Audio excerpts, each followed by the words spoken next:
My husband handed me a first-class ticket to Paris for our 5th anniversary and kissed my forehead.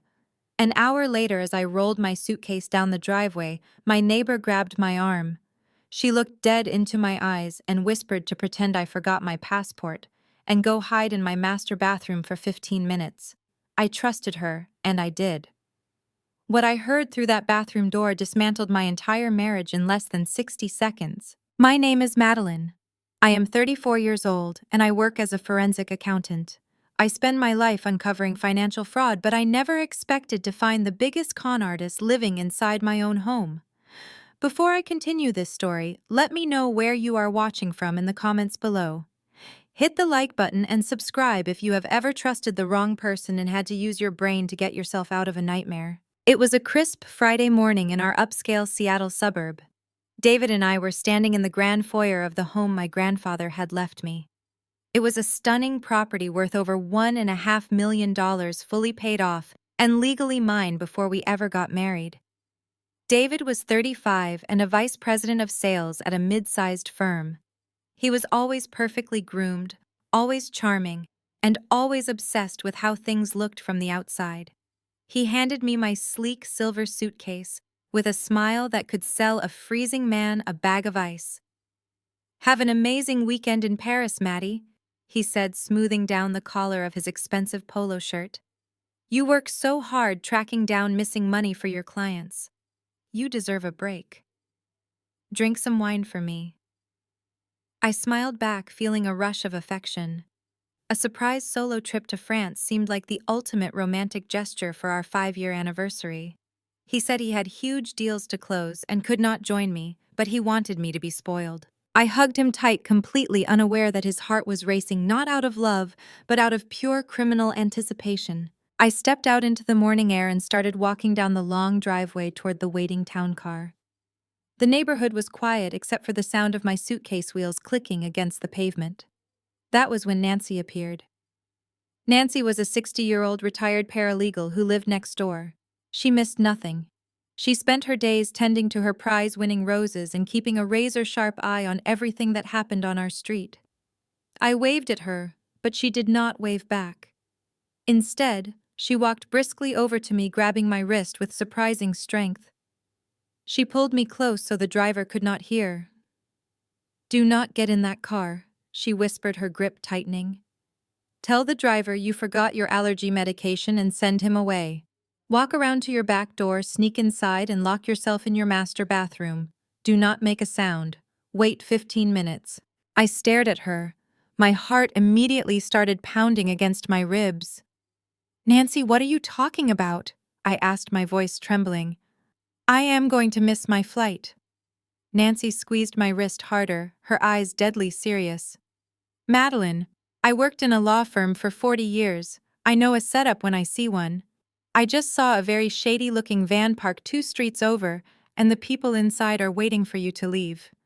Go hide in your bathroom and you will understand everything." There was something so terrifyingly certain in her voice that my analytical brain took over. I let go of my suitcase and walked over to the driver. I handed him a $50 bill, apologized profusely, and told him I had a family emergency and had to cancel the ride. I watched his car disappear down the street before I picked up my bag and tiptoed around the side of the house. I used my hidden spare key to open the back patio door, wincing at every tiny squeak of the hinges. The house was completely silent. I left my suitcase in the laundry room, took off my heels, and crept upstairs in my bare feet. My forensic accountant instincts were screaming at me. I was trained to look for anomalies, and suddenly, my perfect morning felt entirely staged. I slipped into the master bathroom, stepping into the large walk-in shower and pulling the heavy frosted glass door shut. I sat down on the cold marble floor, pulling my knees to my chest. The darkness of the bathroom felt suffocating. I checked my watch. 10 minutes passed. My mind raced with terrible possibilities. Was he cheating?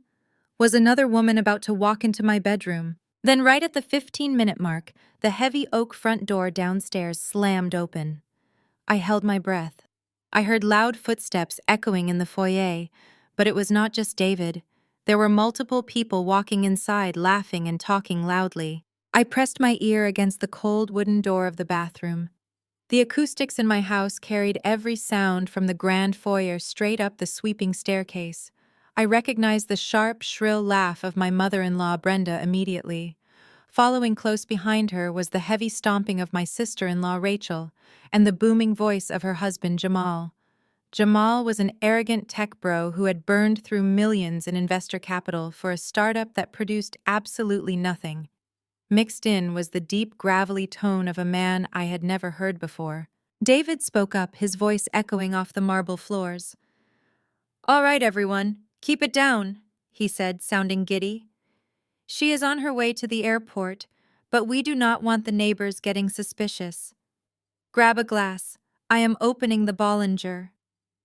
I heard the distinct pop of a champagne cork, followed by the clinking of crystal flutes. My stomach twisted into a tight knot. Why were my husband and his family drinking my vintage champagne at 9 in the morning? To David, Brenda announced, her voice dripping with pride. "Finally taking control of this marriage. I told you from the beginning that cold auditor was no good for you. She thinks she is so superior because her grandfather handed her this house. Well, today we take back what should belong to this family." I clamped my hand over my mouth to stop my gasp. Brenda had always hated me. She resented my career, my independence, and my refusal to fund Rachel's shopping addictions. But hearing her openly celebrate my absence in my own home felt like a physical blow. Rachel chimed in next, her voice whiny and entitled. "It is about time, David. Do you know how humiliating it is that my brother lives in a mansion while Jamal and I rent a condo? Plus, Jamal really needs this cash infusion by Monday. The investors are threatening to call the federal authorities." I closed my eyes. The financial pieces started snapping together in my mind. Jamal had been dodging fraud allegations for months. He lied about his prototypes, and investors were demanding their money back immediately. "Relax, babe," Jamal said confidently. His footsteps paced across the hardwood floor. "Once this home equity line of credit clears on Monday, my company will be fully funded again. I will pay David back with interest when the next round of capital comes in. You just make sure this paperwork is bulletproof, Dave. I cannot afford delays." "Do not worry, Jamal," David replied, his tone slick. "That is exactly why I brought Greg here.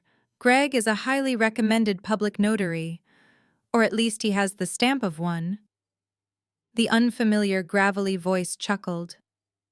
"For $5,000 cash, I am whatever you want me to be, David.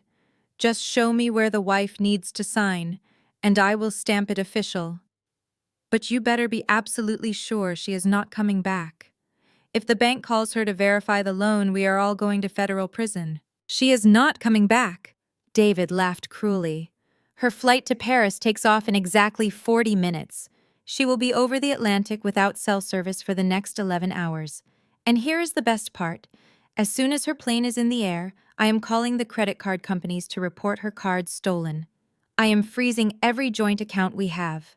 She will land in France with no money, no return ticket, and no way to contact the bank before Monday morning." My blood ran ice cold. This was not just a betrayal. It was a highly coordinated financial assassination. My own husband was planning to strand me in a foreign country without a single dollar to my name, just so he could forge my signature and steal $800,000 against the equity of my house. He was willing to destroy my credit, my career, and my entire life to bail out his incompetent brother-in-law. "And then what happens when she finally gets back?" Rachel asked eagerly. "I will serve her with divorce papers the second she lands," David sneered. "I will tell the judge she abandoned the marriage and fled the country with another man. She will be so busy fighting the divorce she will not even notice the equity loan until the money is already washed through Jamal's company. Now hand me that pen. Let us make me a rich man today." I slowly pulled my cell phone out of my jacket pocket. My cold hands were shaking, but my mind was crystal clear. I opened the voice memo app and carefully pressed the bright red record button. The red numbers on my screen began to tick upward, tracking every single word spoken in the foyer below. I held my breath, terrified that even the sound of my lungs expanding might give me away. Through the heavy floorboards, I could hear the rustling of thick paper. "All right, Dave, the notary," Greg grunted.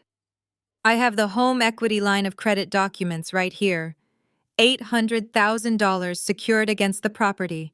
The bank already pre-approved it based on the appraisal you submitted last month. All I need is her signature on the primary borrower line and yours as the secondary. Then I will hit it with my official seal. I heard the scratching of a pen. David was actually practicing my signature. Let me just get the loop on the M right, he muttered. She has this annoying way of signing her name like she is signing a presidential decree. Always so precise, always so perfect. God, I am sick of it. Take your time, Brenda advised, her voice soothing and entirely devoid of guilt. You are doing the right thing, David. A wife is supposed to support her family. If she refuses to help Jamal build his tech company, then you have to make the executive decision as the man of the house. That is what marriage is about. Shared resources. Shared resources. I squeezed my eyes shut as a single tear escaped and rolled down my cheek. This house was not a shared resource. My grandfather worked his entire life in commercial real estate to buy this home. He left it to me in a bulletproof trust before he died. David and I signed a strict prenuptial agreement specifically to protect this asset. But a prenup meant nothing if my own husband was willing to commit federal mortgage fraud to bypass it. Looks good enough, Greg announced. Sign it here, and initial at the bottom. The sound of the pen gliding across the paper felt like a knife dragging across my skin. That was it. With a few strokes of blue ink, my husband was attempting to leverage my childhood home, my security, and my future to fund a fraudulent tech startup. Jamal clapped his hands together, echoing loudly in the hallway. Man, this is a lifesaver, he exclaimed. Those investors were breathing down my neck. They were ready to audit my company by Tuesday. When this $800,000 hits my business account on Monday morning, I can finally pay them their dividends and get them off my back. You are a real brother, Dave. Just make sure you pay the monthly interest on this loan, Jamal David warned, though his tone was light. If the bank does not get their payments, they will foreclose on the house. Not that I care if she loses it, but I do not want my credit ruined since my name is on the secondary line. Rachel scoffed loudly. Oh, please. Even if the house goes into foreclosure, who cares? It is too big for the two of you anyway. She can go live in a normal apartment like the rest of us. It is completely unfair that she gets to live in luxury just because her grandfather died. She did not earn this house. We actually need this money to survive. I wiped the tear from my face. The sadness was gone, completely vaporized by a sudden, blinding rage. My analytical mind kicked into high gear. They were so confident in their ignorance. Rachel thought they were just taking out a loan. She did not realize that wire fraud, identity theft, and forging a mortgage document were federal felonies carrying massive prison sentences. As a forensic accountant, I knew exactly how banking compliance departments operated. Every forged signature and electronic submission leaves a permanent digital footprint. They were handing me the exact ammunition I needed to destroy them all. There it is, Greg said. Stand back. A heavy mechanical thud echoed through the house, then another, and a third. It was the sound of the fake notary stamp hitting the pages, making the forged documents look perfectly legal. Done deal, Greg said, his voice thick with satisfaction. I will file these electronically with the county clerk through my backdoor portal. The bank will process the wire transfer first thing Monday morning. I need my $5,000 now. I have an envelope of cash right here, David replied. Thanks, Greg. You are a lifesaver. Now everyone drink up. I have a flight to track. The second her plane crosses the Atlantic, I am calling the fraud department at all our credit card companies. I am going to report her cards stolen and freeze our joint checking account. I want her completely stranded when she lands in Paris. Let us see how smart and independent she feels when she is begging on the streets of France. The group erupted into cruel laughter. I stared at my phone screen. The recording was at exactly 14 minutes and 20 seconds. I carefully hit the stop button and saved the audio file to my secure cloud drive. I had heard enough. It was time for the forensic auditor to go to work. I had heard enough. It was time for the forensic auditor to go to work. But before I could even stand up, the voices downstairs shifted into an even darker territory. I pressed my ear against the door again, realizing that the depths of their cruelty had not yet been fully exposed. Jamal let out a heavy sigh that echoed up the stairs. Man, you have no idea how close I was to wearing an orange jumpsuit, he said, his voice dropping its previous bravado. The Securities and Exchange Commission sent a formal inquiry to my office on Wednesday. Those investors did not just complain, Dave.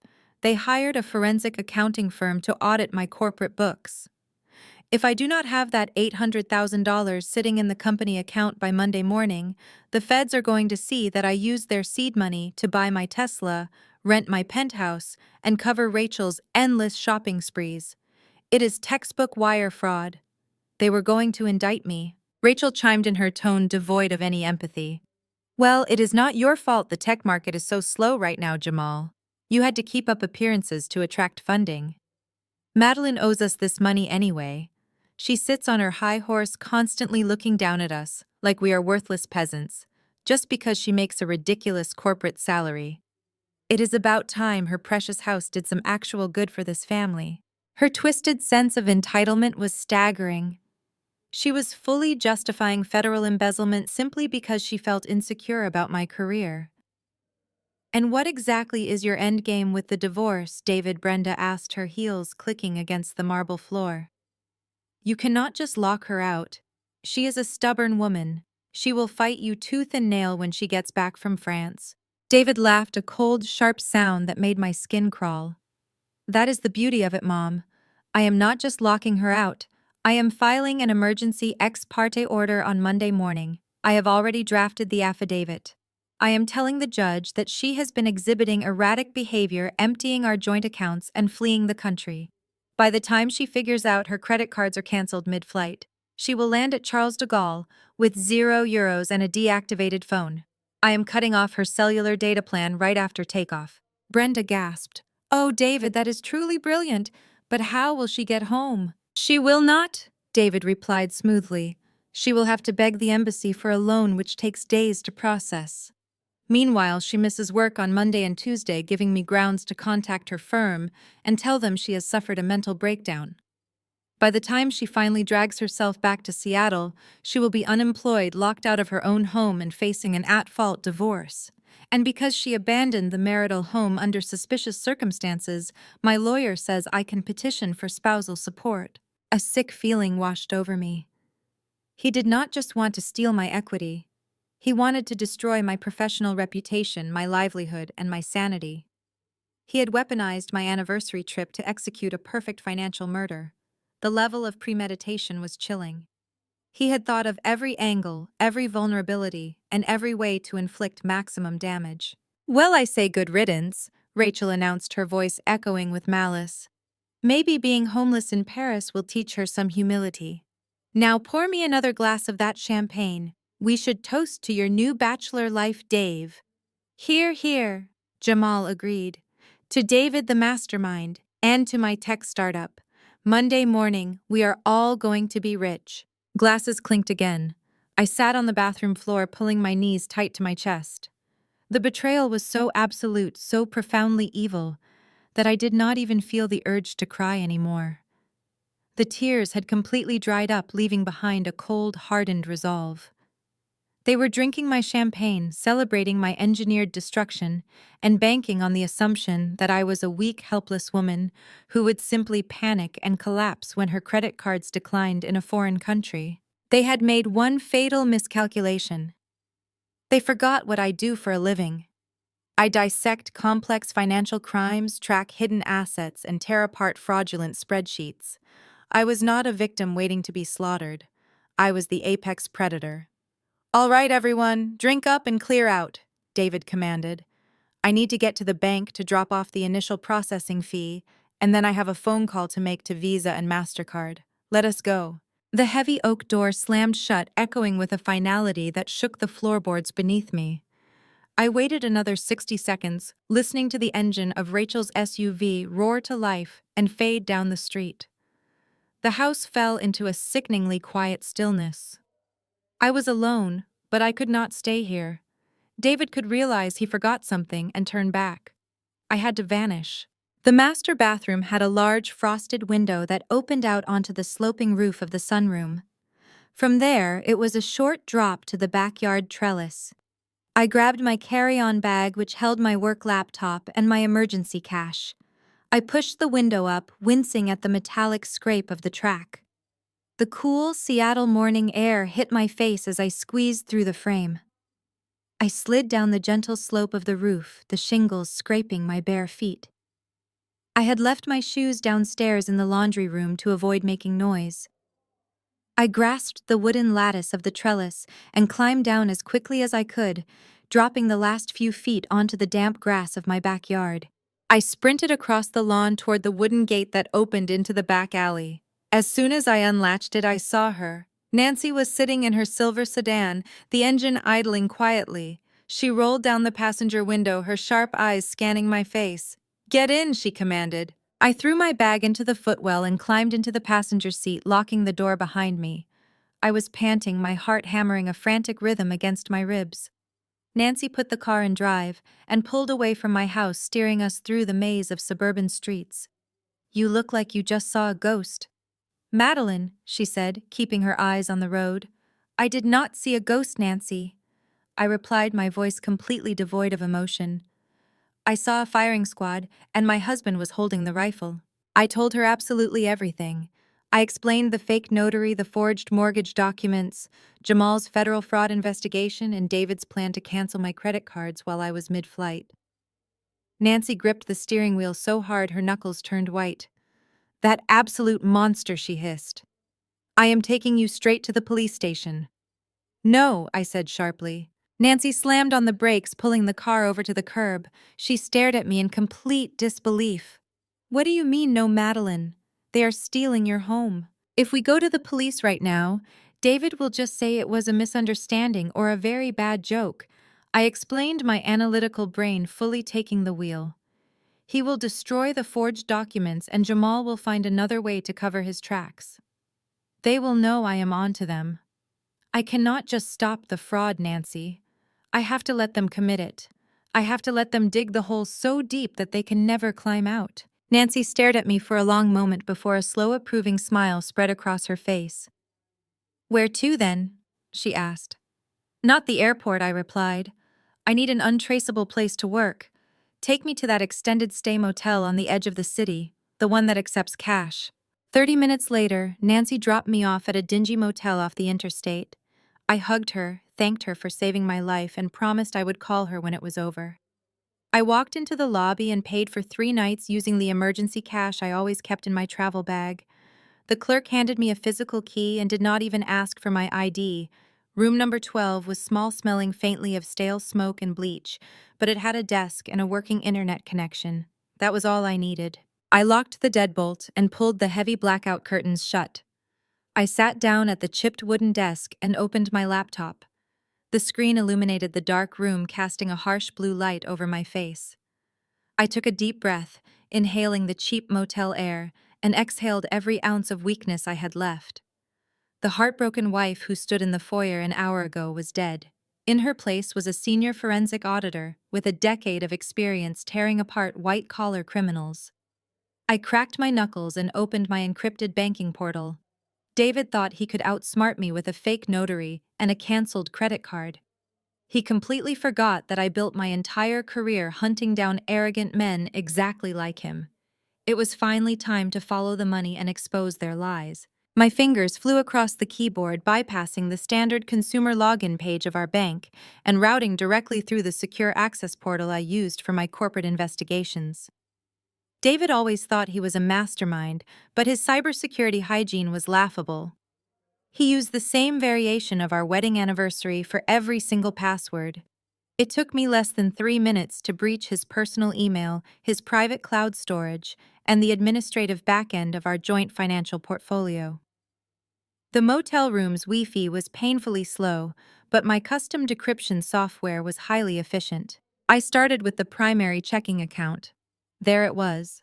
Sitting right at the top of the pending transactions list was an incoming wire transfer labeled as a home equity disbursement. $800,000. The status indicator was a blinking yellow circle waiting for the next business day to clear. I clicked on the attached documentation. A PDF of the forged mortgage agreement popped onto my screen, complete with my perfectly copied signature and the fraudulent notary stamp Greg had applied just hours ago. I immediately downloaded the file, saving it to 3 separate encrypted drives. This piece of paper alone was enough to send them both to federal prison for a minimum of 10 years. But as a forensic auditor, I knew that large-scale fraud was rarely an isolated incident. Criminals like David and Jamal do not just wake up one morning and decide to steal nearly $1 million. They build up to it. They start small, testing the waters, seeing what they can get away with before they make their massive final strike. I needed to see the entire financial picture. I needed to know exactly how long I had been sleeping next to a parasite. I navigated away from the checking account and opened the portal for our joint investment and retirement portfolio. We had set up this account 5 years ago, right after we got married. Every month, a significant portion of my 6-figure salary was automatically deposited into this fund. Based on my compounding interest calculations, the balance should have been sitting comfortably around $450,000. We were supposed to use that money to build a custom cabin in the mountains and retire early. That was the dream David and I mapped out on our honeymoon. When the dashboard finally loaded, the number staring back at me felt like a physical punch to the throat. $42,000. I blinked, staring at the screen as if the pixels might magically rearrange themselves. But the numbers did not change. Over $400,000 had completely vanished. The air in the motel room suddenly felt incredibly thin. I pressed my palms against my eyes, taking a deep breath to force down the rising panic. I could not afford to lose my composure. I grabbed my mouse and clicked on the transaction history, expanding the timeline to cover the last 24 months. The screen flooded with red text indicating outbound transfers. A sickening pattern immediately emerged. Every single month for the past 2 years, there had been systematic withdrawals. David had not taken it all at once to avoid triggering automated fraud alerts. Instead, he had been bleeding the account dry piece by piece. He was pulling out $10,000 here, $15,000 there. To bypass the early withdrawal restrictions, he had submitted dozens of fraudulent hardship applications. He claimed we were facing severe medical emergencies, expensive home repairs, and catastrophic debt. He even forged my signature on spousal consent forms, allowing him to take massive loans against our retirement plan. He was so desperate for cash that he was happily paying the heavy federal tax penalties for early withdrawal just to get his hands on the liquid assets. I exported the entire transaction ledger into a master spreadsheet and ran a quick macro to tally the total losses. He had siphoned away exactly $412,000. My retirement, the future I had worked 70-hour weeks to secure, was completely gone. The level of deceit was almost impossible to process. This was not a sudden act of desperation to save Jamal's failing company. This was a sustained, calculated campaign of financial abuse. While I was traveling across the country auditing corrupt corporations, my own husband was sitting in my living room, quietly transferring my life savings into his personal checking account. He smiled at me over dinner, kissed me goodnight, and then logged online to steal my future. I leaned back in the creaky wooden chair of the motel room, the harsh blue light of the screen reflecting in my cold eyes. The initial shock was rapidly solidifying into absolute zero rage.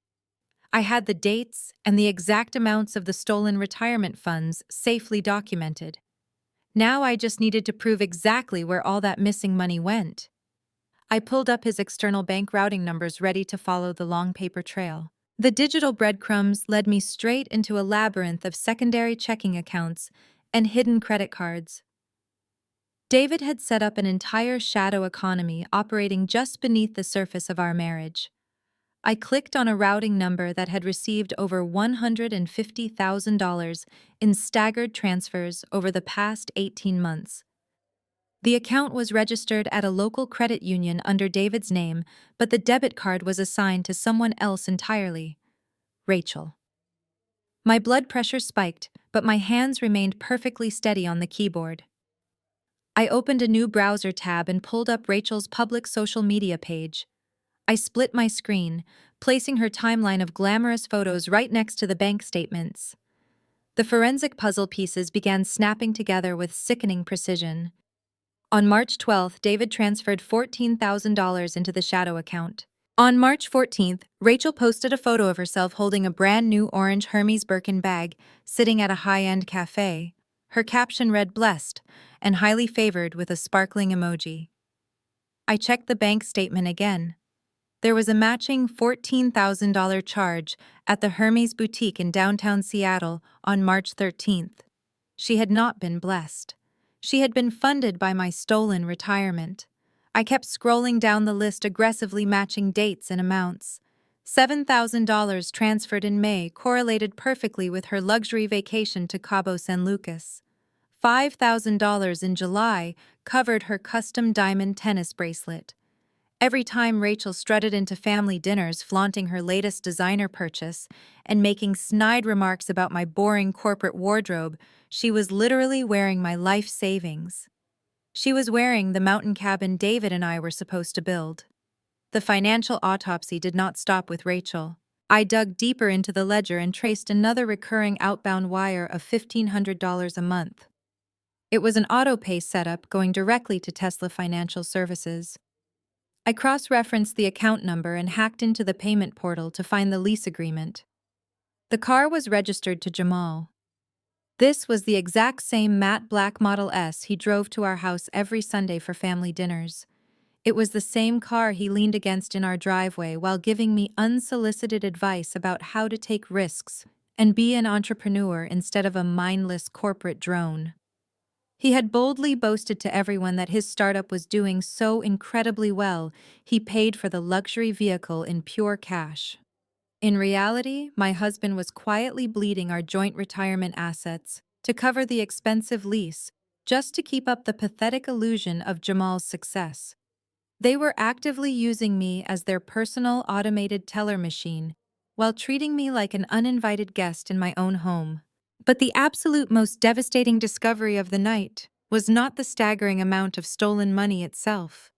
It was the transaction notes attached to the smaller digital payments. David had used a popular mobile payment application to send Rachel smaller increments of cash for her daily expenses and beauty treatments. The application required a memo line for each and every transfer. Reading those short memos made my stomach turn into a tight knot.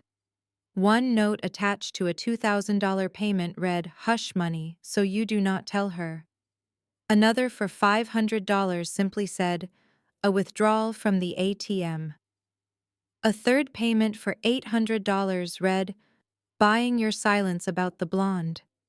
That last memo made my fingers freeze over the keyboard. The blonde. My husband was not just stealing from me to desperately fund his parasitic family. He was actively paying them off to cover up an ongoing affair.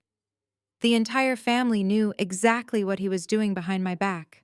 Brenda, Rachel, and Jamal all knew, and they all gladly accepted my stolen money as the monthly price of their silence. They laughed at me while I worked 70-hour weeks to build our future. I remembered Brenda criticizing my long hours, telling me a good wife should be home more to satisfy her husband. All the while she knew he was spending my money on his mistress. I slowly closed the spreadsheet and stared blankly at the peeling wallpaper of the motel room. The hot, blinding anger I had felt earlier was completely gone. It was replaced by a terrifying, absolute clarity that froze my veins. They had taken my money, my trust, my marriage, and my dignity. They thought I was a naive fool who would just cry and surrender. Now I was going to aggressively take back control and permanently destroy every single thing they had left in their pathetic, miserable lives. But to execute a flawless financial takedown, I needed time. The most critical rule of an audit is to never alert the target before you have secured the perimeter. If I marched into the police station right now, or if I froze the bank accounts immediately, David would receive an automated text alert. He would panic. He would instantly destroy the forged documents, and Jamal would deny everything. They would claim it was a misunderstanding or a draft error. I needed them to feel completely safe. I needed them to believe their malicious plan was working perfectly, so they would willingly walk right into the federal trap I was building. To do that, I had to convince my husband that I was exactly where he wanted me to be, stranded in France. I checked my watch. It was early afternoon in Seattle, which meant my supposed flight to Paris would be landing soon. I pulled my secondary burner laptop from my bag. As an auditor dealing with sensitive international corporate espionage, I always carried a heavily encrypted device equipped with military-grade virtual private network software. I booted it up and routed my IP address through a secure server located in central Paris. If David or Jamal's tech friends tried to trace the origin of my message, it would bounce back to a French cellular tower. Next, I needed visual proof. I opened my personal photo archives and found a picture I had taken 2 years ago during a corporate layover at Charles de Gaulle Airport. It was a simple shot of a coffee cup next to a croissant with the distinct terminal architecture in the background. My face was not in it, but my signature gold watch was visible resting on the table. It was perfect. I opened my photo editing software and carefully stripped the original metadata from the image file.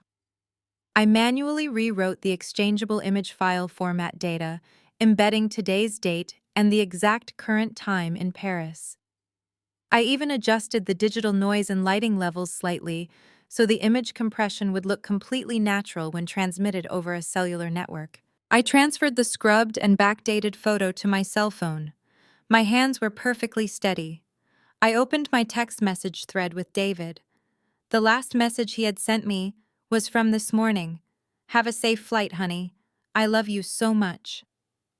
The sheer hypocrisy of those words staring back at me on the screen made me want to throw the phone across the room. Instead, I attached the doctored photo of the French terminal. Underneath the image, I typed a short and sweet message. Arrived safely. The flight was long, but the coffee here is already making up for it. I love you. I hovered my thumb over the send button. This was the point of no return. The moment this message delivered, the countdown to their destruction officially began. I pressed send. A small blue checkmark appeared indicating the message was delivered. A few seconds later, the indicator changed to show that David had read it. I could picture him sitting in our house, or perhaps at a fancy restaurant with his family laughing at his phone. He probably showed the picture to Brenda and Rachel, gloating about how oblivious I was.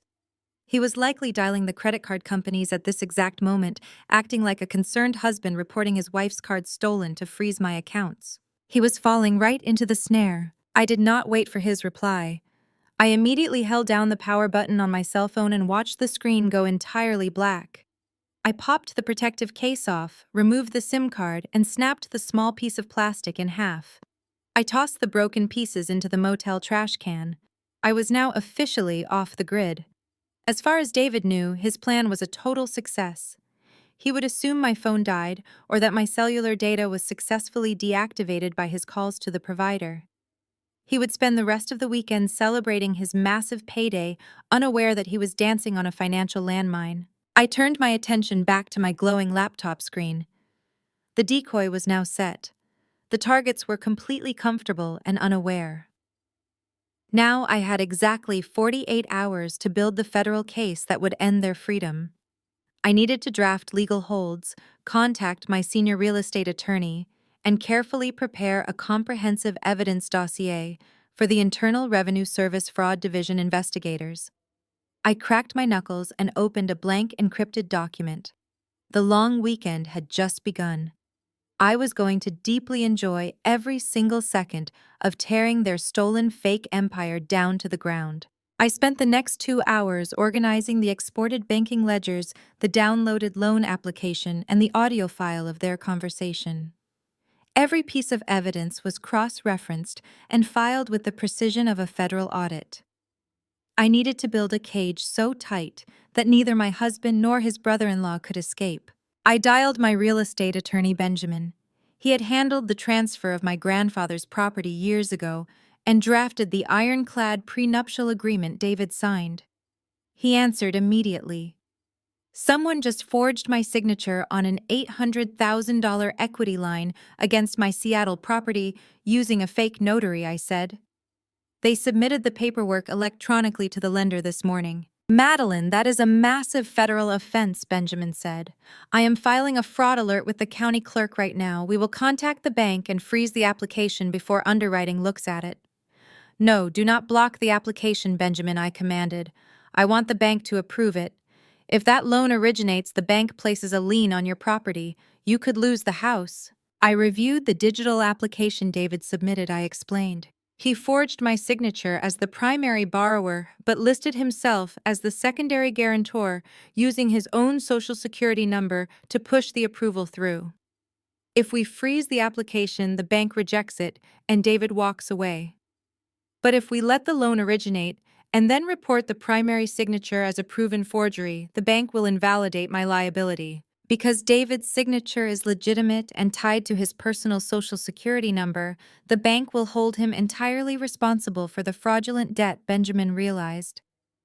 He will owe them $800,000. Exactly. I will send you the audio recording of the forgery taking place. Draft the fraud affidavits, but do not submit them to the bank's legal department until Monday morning at 9 o'clock.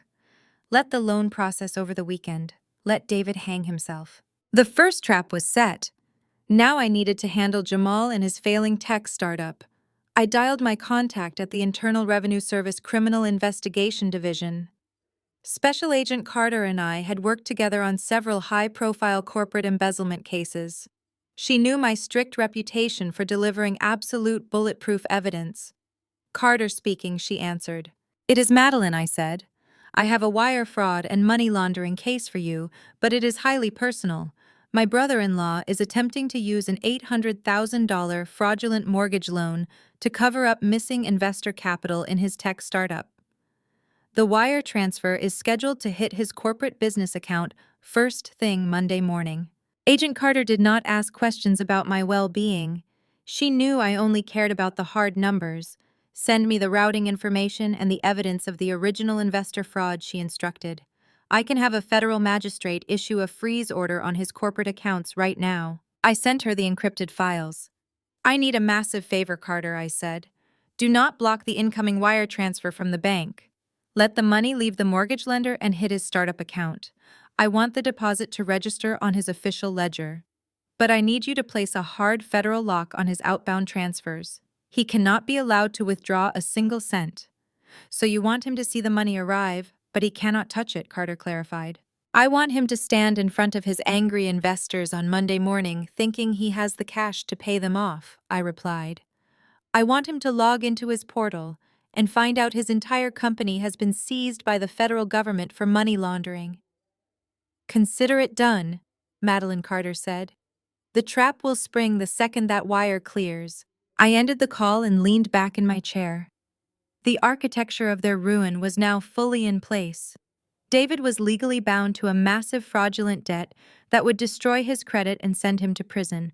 Jamal was about to have his company seized by the IRS, leaving him totally exposed to the investors he had stolen from. The $800,000 would be safely locked in federal escrow, completely untouchable. Outside, the sun was setting, casting long shadows across the parking lot. Back in Seattle, David was celebrating his flawless plan to strand me in Paris. He thought he was a mastermind who had finally outsmarted his rigid, calculating wife. He had no idea the trap had already closed around his ankles. I closed my laptop and finally allowed myself to rest. Monday was going to be a spectacular day. I woke up late on Saturday morning feeling refreshed despite the lumpy motel mattress. The profound clarity of knowing exactly what I had to do wiped away any lingering exhaustion. I spent daylight hours organizing digital files into secure folders, categorizing evidence by federal statute violations. By the time the sun dipped below the highway horizon, casting neon motel signs into my room, it was Saturday night. I made a cup of cheap instant coffee and booted up the burner laptop to check my secure email server. If my husband followed his predictable narcissistic playbook, he would not be able to resist taking a victory lap. I was right. Sitting at the top of my inbox was a lengthy email from David sent just an hour ago with the subject line, "Official Notice of Separation." I clicked open the message, taking a sip of the bitter coffee. The sheer audacity of his words was staggering. He carefully crafted the email not just to hurt me, but to leave a documented paper trail portraying himself as the devastated, innocent victim. Madeline. The email began. I cannot believe I am writing this, but your erratic, deceitful behavior has left me no choice. When I called the credit card companies today to check on a suspicious charge, they informed me your cards were flagged for international fraud. I was worried sick until a mutual friend told me they saw you boarding that flight to Paris with another man. To think I bought you that ticket for our anniversary only for you to use it to run away with your lover, it is absolutely disgusting. I laughed out loud at the screen. The mutual friend was a complete fabrication.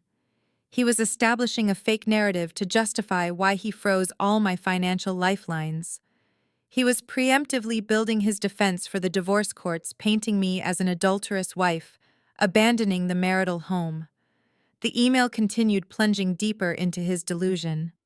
Because you chose to abandon our marriage and drain our joint accounts to fund your secret life, I instructed my attorney to file for an immediate at-fault divorce on Monday morning. I am also filing an emergency motion for exclusive use of the marital residence. Do not attempt to return to the house. The locks have already been changed. David wrote, his arrogance bleeding through the digital text. I boxed up your personal items and left them in the garage. Since the house requires extensive upkeep that you are no longer contributing to, I am taking full control of the property management.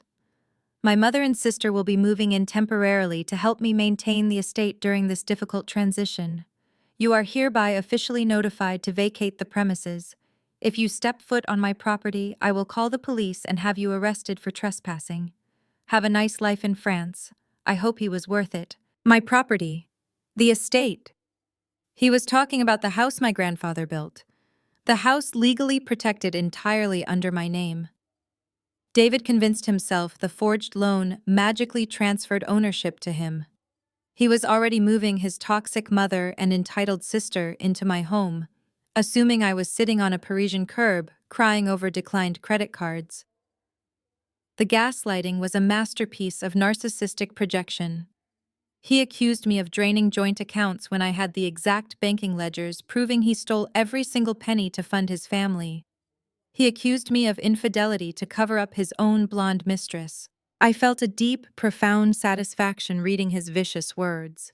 David thought he was writing a legal threat. In reality, he just handed me a signed, written confession of his malicious intent. This email proved premeditation. It proved he purposefully froze my assets and intended to illegally evict the rightful homeowner using a fabricated story. I exported the email as a PDF document and dragged it directly into a folder labeled Divorce Proceedings Exhibit A.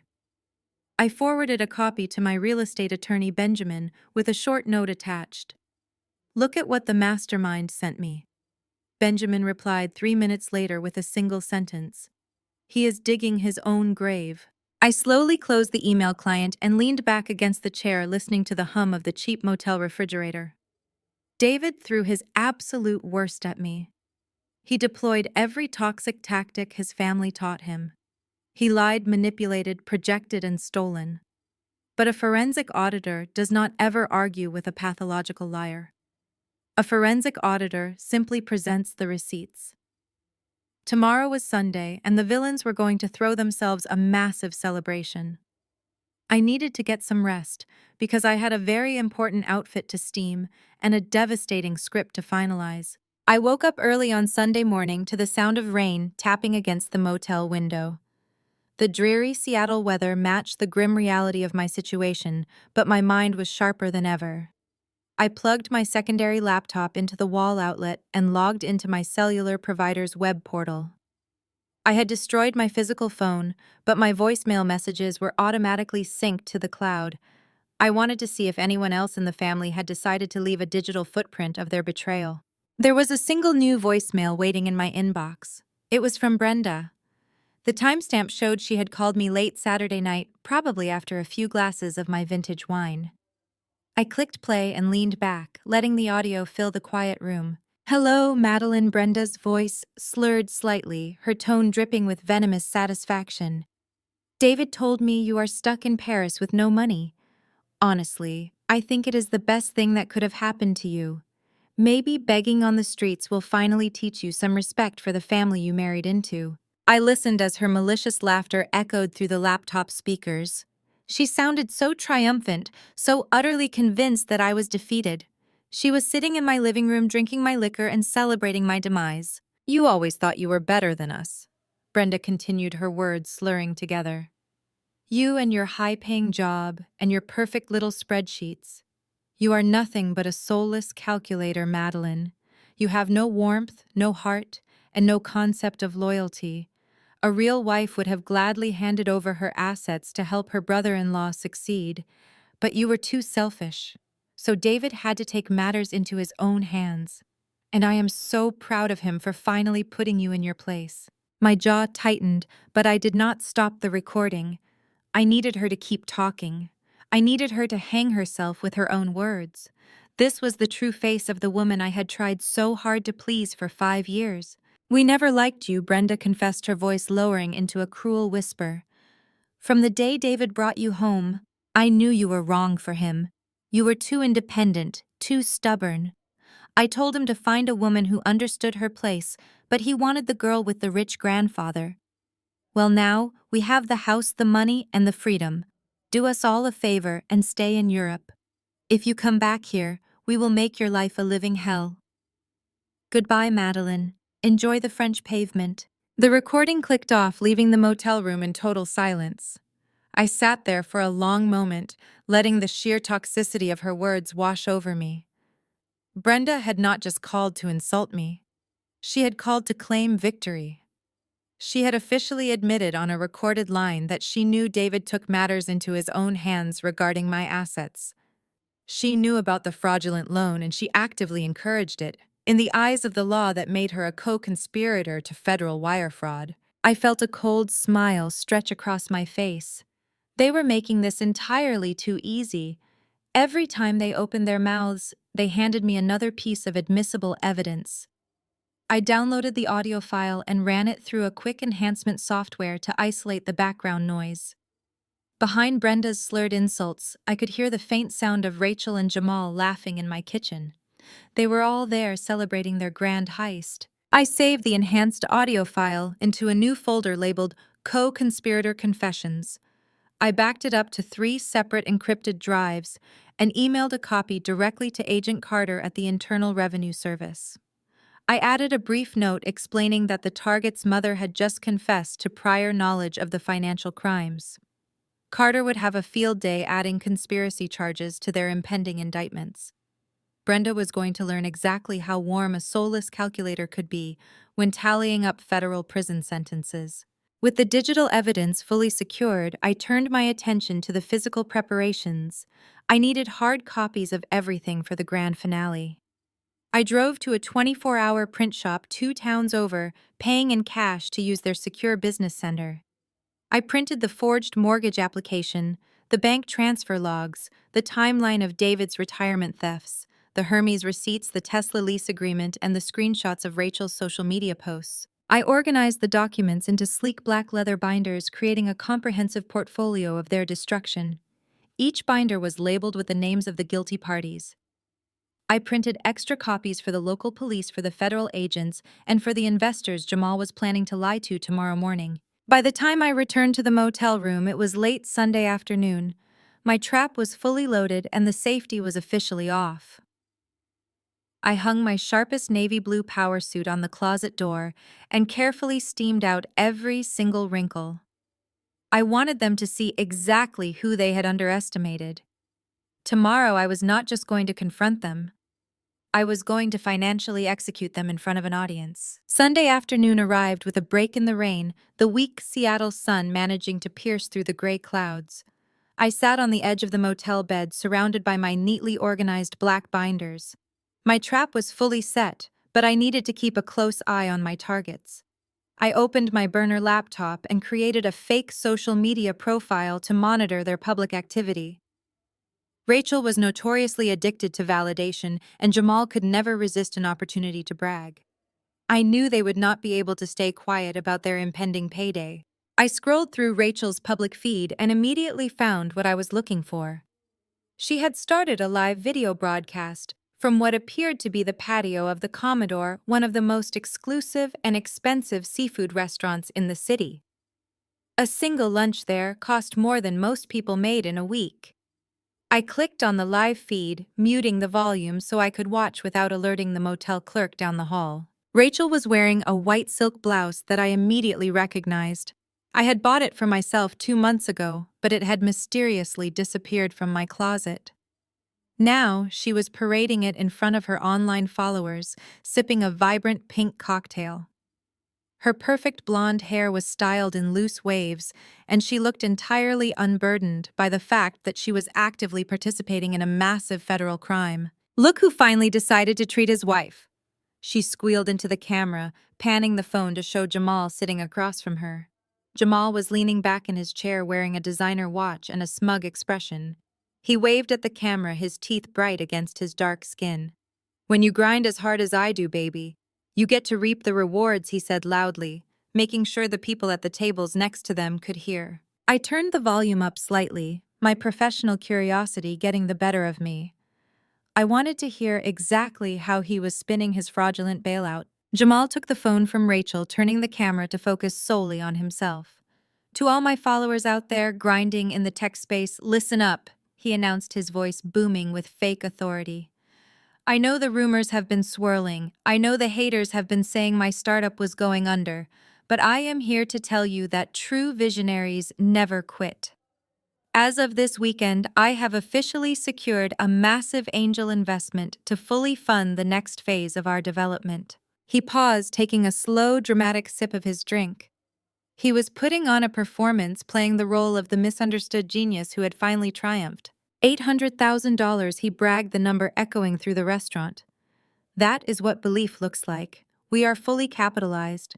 So to all the doubters and to the investors who lacked faith, watch what happens next.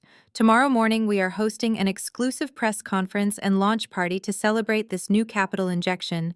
It is going to be epic." I watched the screen, my expression completely blank.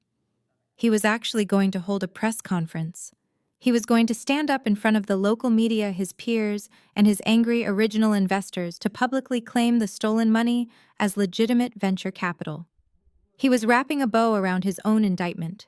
Rachel leaned into the frame, resting her chin on Jamal's shoulder. "We are just so blessed," she chimed in, her voice dripping with artificial sweetness. "And to anyone out there who ever doubted us or tried to hold us back, well, karma is a funny thing. Sometimes the people who refuse to help you end up losing everything they have." The audacity was breathtaking. She was directly referencing me gloating about the fact that I was allegedly broke and stranded in Paris while she drank cocktails funded by my stolen retirement. They truly believed they were untouchable. They thought the $800,000 was already theirs, safely moving through the banking system to Jamal's corporate account. I took a screenshot of the video feed, making sure to capture the timestamp and Jamal's face as he bragged about the specific amount of the loan. This was more than just a narcissistic display. It was a public admission of receiving the exact amount of the fraudulent transfer. I saved the image and emailed it directly to Special Agent Carter with the subject line, "The suspect is currently boasting about the stolen funds on a public live stream. He plans to host a press conference tomorrow morning to announce the capital." Carter replied less than 2 minutes later. "Perfect timing, Madeline. The federal freeze order on his corporate account was just finalized by the magistrate. The wire transfer will hit his ledger at 9 a.m. tomorrow, but the outbound lock is impenetrable. He will not be able to buy a cup of coffee with that money. Let him throw his party. We will be there to celebrate with him." I closed the laptop, shutting off Rachel's obnoxious laughter. The pieces were moving exactly as I had calculated. Tomorrow morning, Jamal's grand illusion would shatter in the most spectacular and public way possible, and I was going to have a front row seat. I kept my eyes glued to the screen as the live broadcast continued. Jamal adjusted the collar of his expensive linen shirt and leaned closer to the camera lens. His face was flushed with the expensive alcohol, and the intoxicating high of his own perceived brilliance. I want to send a very special shout-out to my early seed investors. He sneered, his voice dripping with condescension. You guys know who you are, the ones who sent those nasty legal threat letters last week. The ones who tried to bring federal auditors into my office because you lacked the vision to see the bigger picture. Well, I am extending a personal invitation to every single one of you, Jamal declared, spreading his arms wide. Tomorrow morning at 9 o'clock sharp, we are hosting a massive launch event at the Grand Azure Hotel downtown. I have rented out the entire main ballroom. We will have catered breakfast, premium champagne, and a live presentation of our next quarter deliverables. But most importantly, I am going to pull up my corporate banking dashboard on the main projector screen. I am going to show all of you doubters the fresh $800,000 capital injection sitting right there in my operating account. You will see with your own eyes that my empire is bulletproof. The sheer hubris of his promise was almost difficult to comprehend. He was not just lying to his investors to buy time, he was actively inviting them to a public spectacle where he intended to use my stolen home equity to humiliate them. He was so incredibly confident in David's forged mortgage application that he was willing to bet his entire public reputation on that bank transfer clearing by morning. Rachel grabbed the phone again, flipping the camera back to herself. She took another long sip of her pink cocktail and smiled radiantly. We cannot wait to see all of you there, she purred. It is going to be such a beautiful morning. And to my amazing husband Jamal, I am just so incredibly proud of you. You never let the small-minded people drag you down. You always knew you were destined for greatness. Suddenly, a third figure stepped into the frame of the video. It was Brenda. She had apparently joined them for their celebratory lunch. She leaned down and kissed Jamal's cheek, beaming with maternal pride. That is right, Rachel, Brenda announced loudly, her voice cutting through the ambient noise of the restaurant patio. We always knew Jamal was a genius. It just took a little bit of family teamwork to get him the resources he deserved. And let us give a massive round of applause to my brilliant son David, who could not be here right now because he is busy handling some very important real estate management back at the house. He really stepped up and fixed the dead weight dragging this family down. They all clinked their glasses together in a sickening display of unity. They were a family of vultures gorging themselves on a carcass they had not even killed yet. Brenda was openly praising David for orchestrating the fraud, completely oblivious to the fact that her public endorsement was actively cementing their criminal conspiracy charges. They were literally live-streaming their own prosecution exhibits. I reached out and finally closed the browser window, shutting off the broadcast. The motel room plunged back into silence. My heart rate was slow and steady. I did not feel a single trace of anger anymore. Anger was an emotional response to injustice, and I was no longer a victim of injustice. I was the architect of their impending doom. Their arrogance had reached its absolute peak, and they had climbed so high that the fall was going to completely shatter them. I spent the rest of the Sunday evening doing a final review of my presentation materials. I organized the printed screenshots of Jamal's live broadcast, slipping them into the final section of my black leather binders. I logged into my secure portal one last time to verify the status of the banking network. The transaction was queued for Monday morning. The federal hold requested by Special Agent Carter was locked in place. The money would appear on the ledger, but the account itself was frozen solid in a federal escrow vault. I set my alarm for 6 in the morning. I carefully laid out my navy blue power suit, my crisp white blouse, and my black leather pumps. I packed my laptop and the heavy binders into my leather briefcase. Everything was perfectly aligned. I crawled into the cheap motel bed, pulled the scratchy blankets up to my chin, and closed my eyes. I slept deeply, dreaming of the financial execution I would deliver.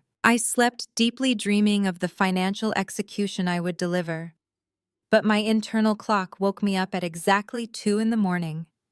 The federal banking system is a massive digital organism, and its core transaction servers reset their daily processing queues at 2:15 Standard Time. This was the exact window I needed to finalize the ultimate financial kill switch. I sat up in the dark motel room, kicked off the scratchy blankets, and opened my burner laptop one last time. The screen illuminated the shadows, casting a harsh blue glow across the black leather binders stacked on the desk. I routed my connection through the secure virtual private network and accessed the mortgage lender's administrative portal. I had a backdoor access code provided by my forensic accounting firm for auditing purposes. I navigated to the pending transactions queue and found the $800,000 home equity line of credit. The status indicator had shifted from pending to processing. The funds were actively moving out of the lender's reserve and entering the federal wire system. Now, I had to ensure the liability landed squarely on my husband's neck. When David forged my signature, he made a catastrophic structural error. He listed me as the primary borrower to leverage the equity of my house, but the bank required a secondary guarantor because the loan amount was so massive. To force the approval through the automated underwriting system, David had provided his own social security number and his own personal credit profile as the secondary backer. He assumed that once the money was safely washed through Jamal's tech startup, the secondary liability would never matter.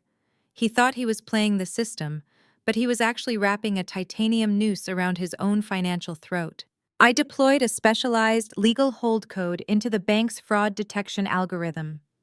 I specifically flagged the primary borrower's signature as under active federal dispute. By implementing this exact code, I triggered a very specific banking protocol. When a primary signature is contested for felony forgery, the lender immediately isolates the collateral, which was my house, and shifts the entire debt burden directly to the verified secondary guarantor. The system processed my command in milliseconds. I watched the digital ledger update in real time. The $800,000 debt was permanently severed from my property deed and legally bolted to David's social security number. He was now solely responsible for nearly $1 million in fraudulent debt, and the bank would demand immediate repayment the second the forgery was officially confirmed. The first half of the kill switch was locked. Now I needed to secure the cash. I switched tabs and opened the tracking portal for Jamal's corporate receiving account. Special Agent Carter had already done her part by securing the federal magistrate order, but I needed to verify the exact status of the incoming wire. The money was scheduled to hit Jamal's ledger at 9 in the morning, exactly when his press conference began. I reviewed the code structure of the federal freeze. It was a masterpiece of financial trap-laying.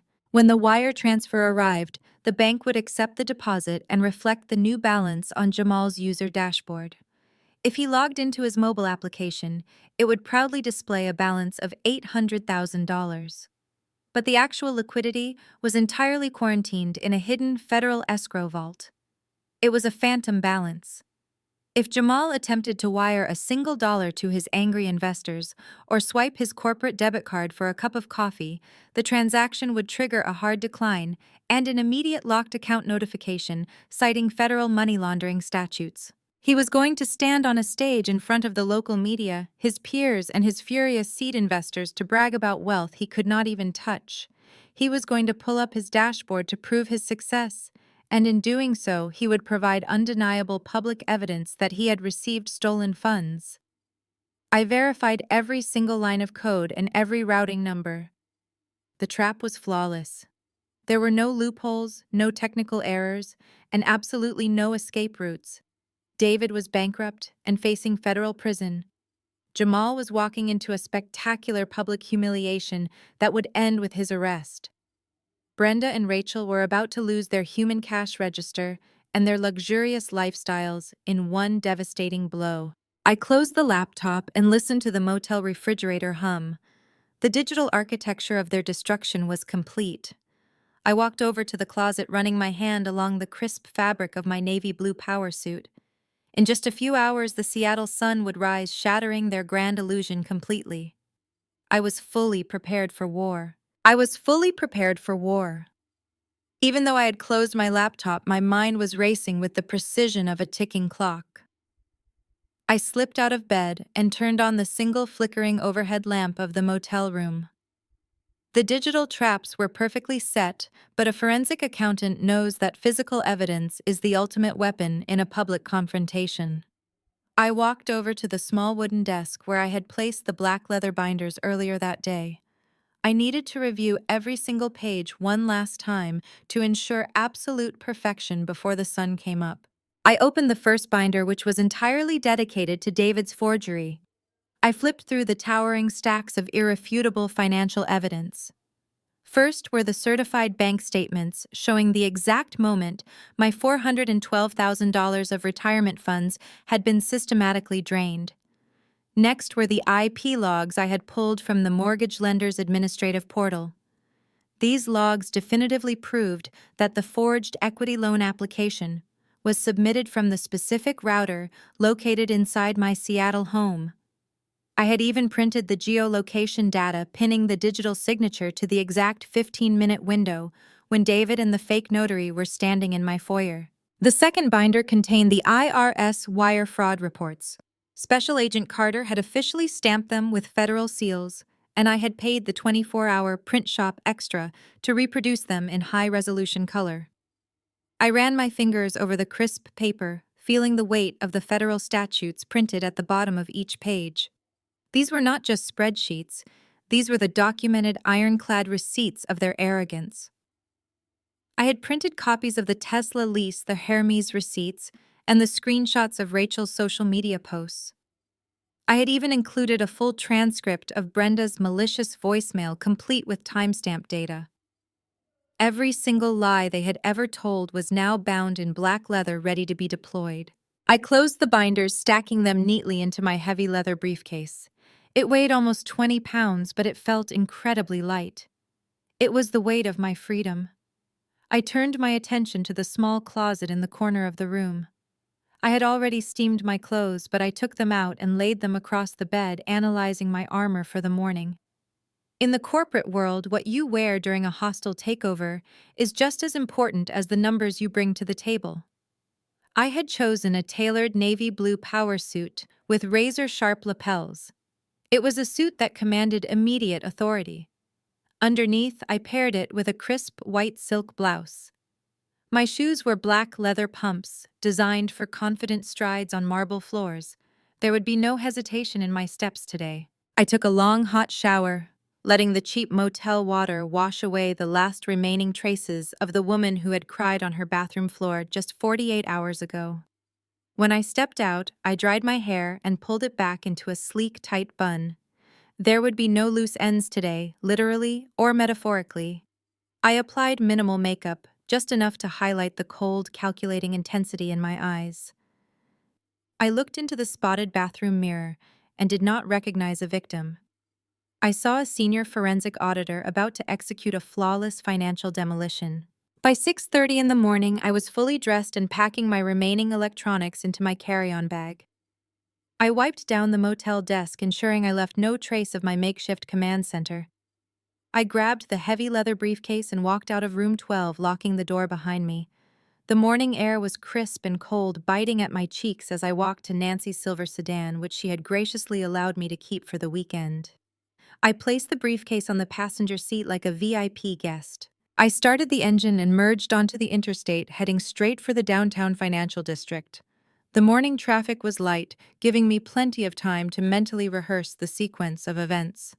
Jamal's press conference was scheduled for 9 o'clock in the main ballroom of the Grand Azure Hotel.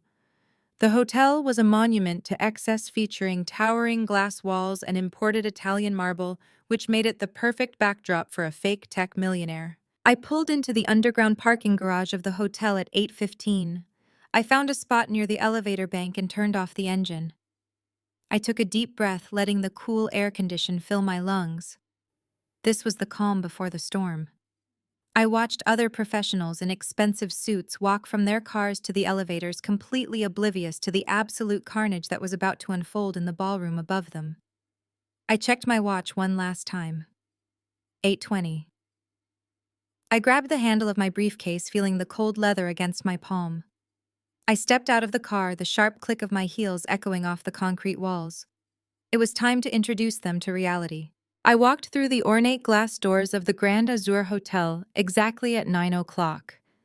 The lobby was a symphony of wealth with massive crystal chandeliers casting fragmented light over polished marble floors. A large digital sign near the elevator bank proudly announced the event. Next Gen Innovations Capital Launch Press Conference Grand Ballroom. I followed the velvet ropes toward the event space, the heavy leather briefcase pulling down on my shoulder. The closer I got, the louder the ambient noise became. Jamal had really pulled out all the stops to build his final illusion.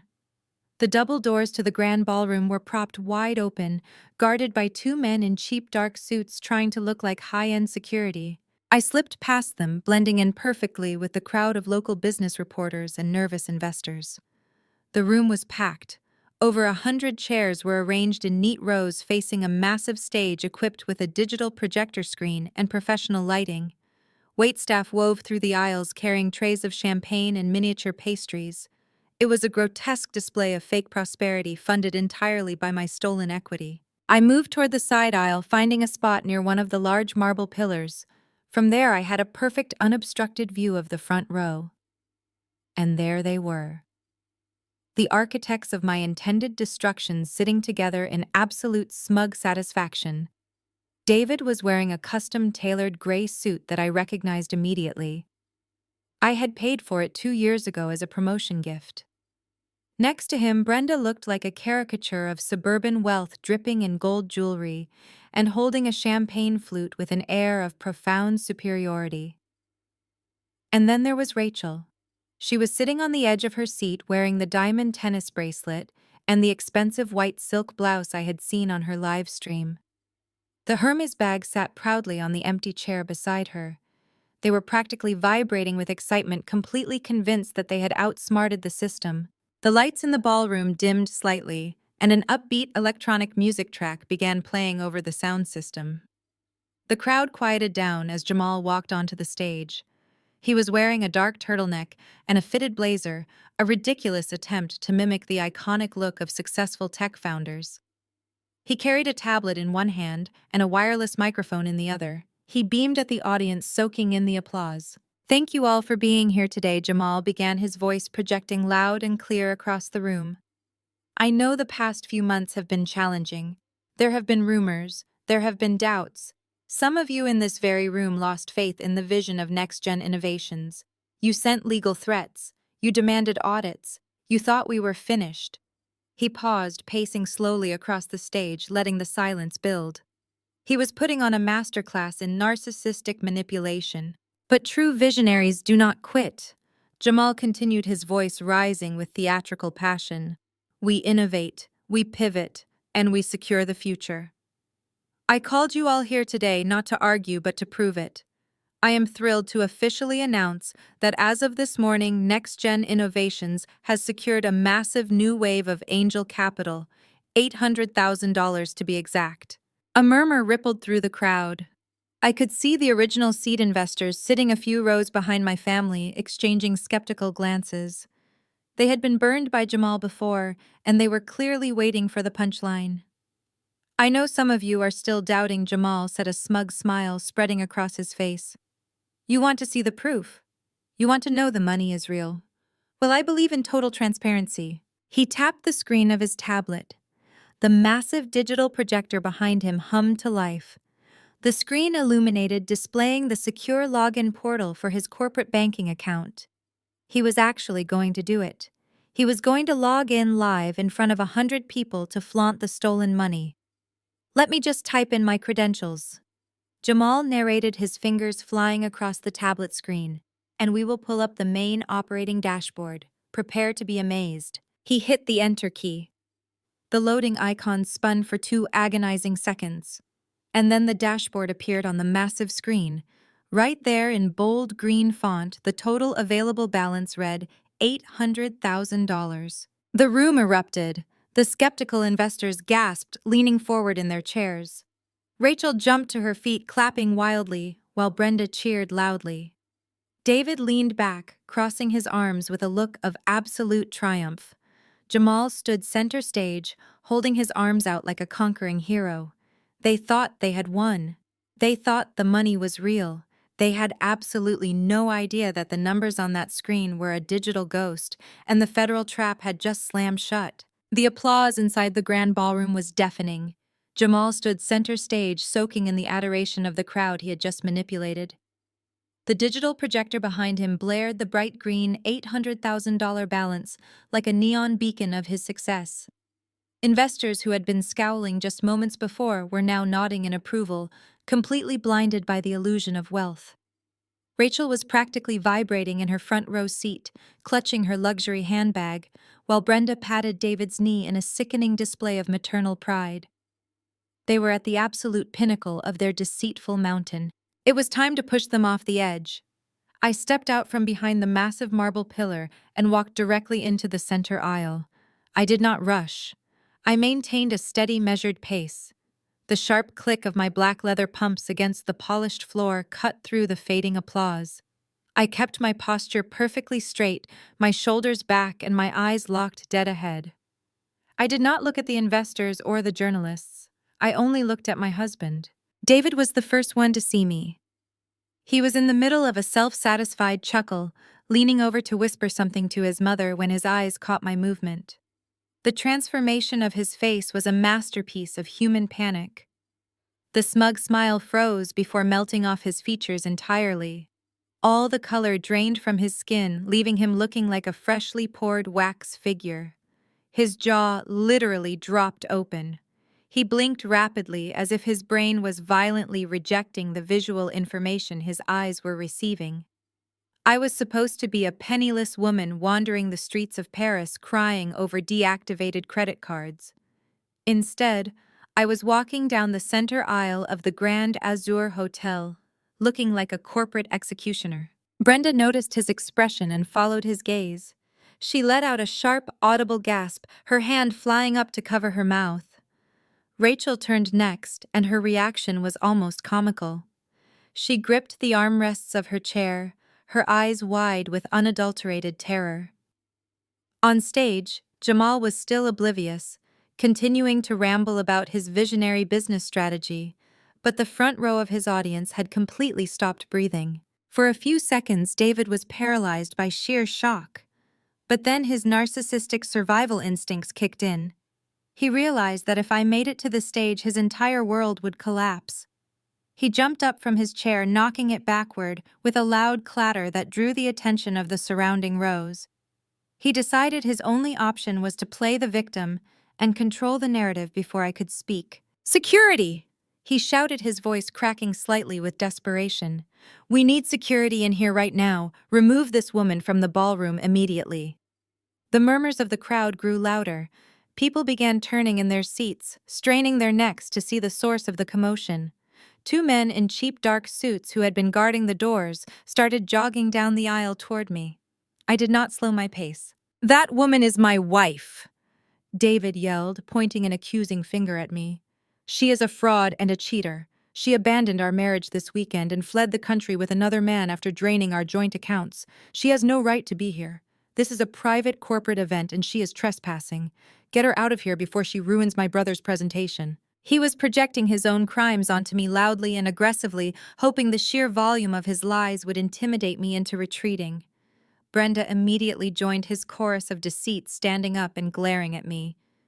"You have some nerve showing your face here, Madeline," she hissed loudly enough for the investors to hear. "You abandoned your husband. You are a disgrace to this family. Turn around and walk out right now." The security guards stepped into the aisle, blocking my path to the stage. "Ma'am," one of them said, holding out his hand. "You need to leave the premises. The event organizers have asked you to step outside." I stopped walking. I was standing less than 10 feet away from my husband.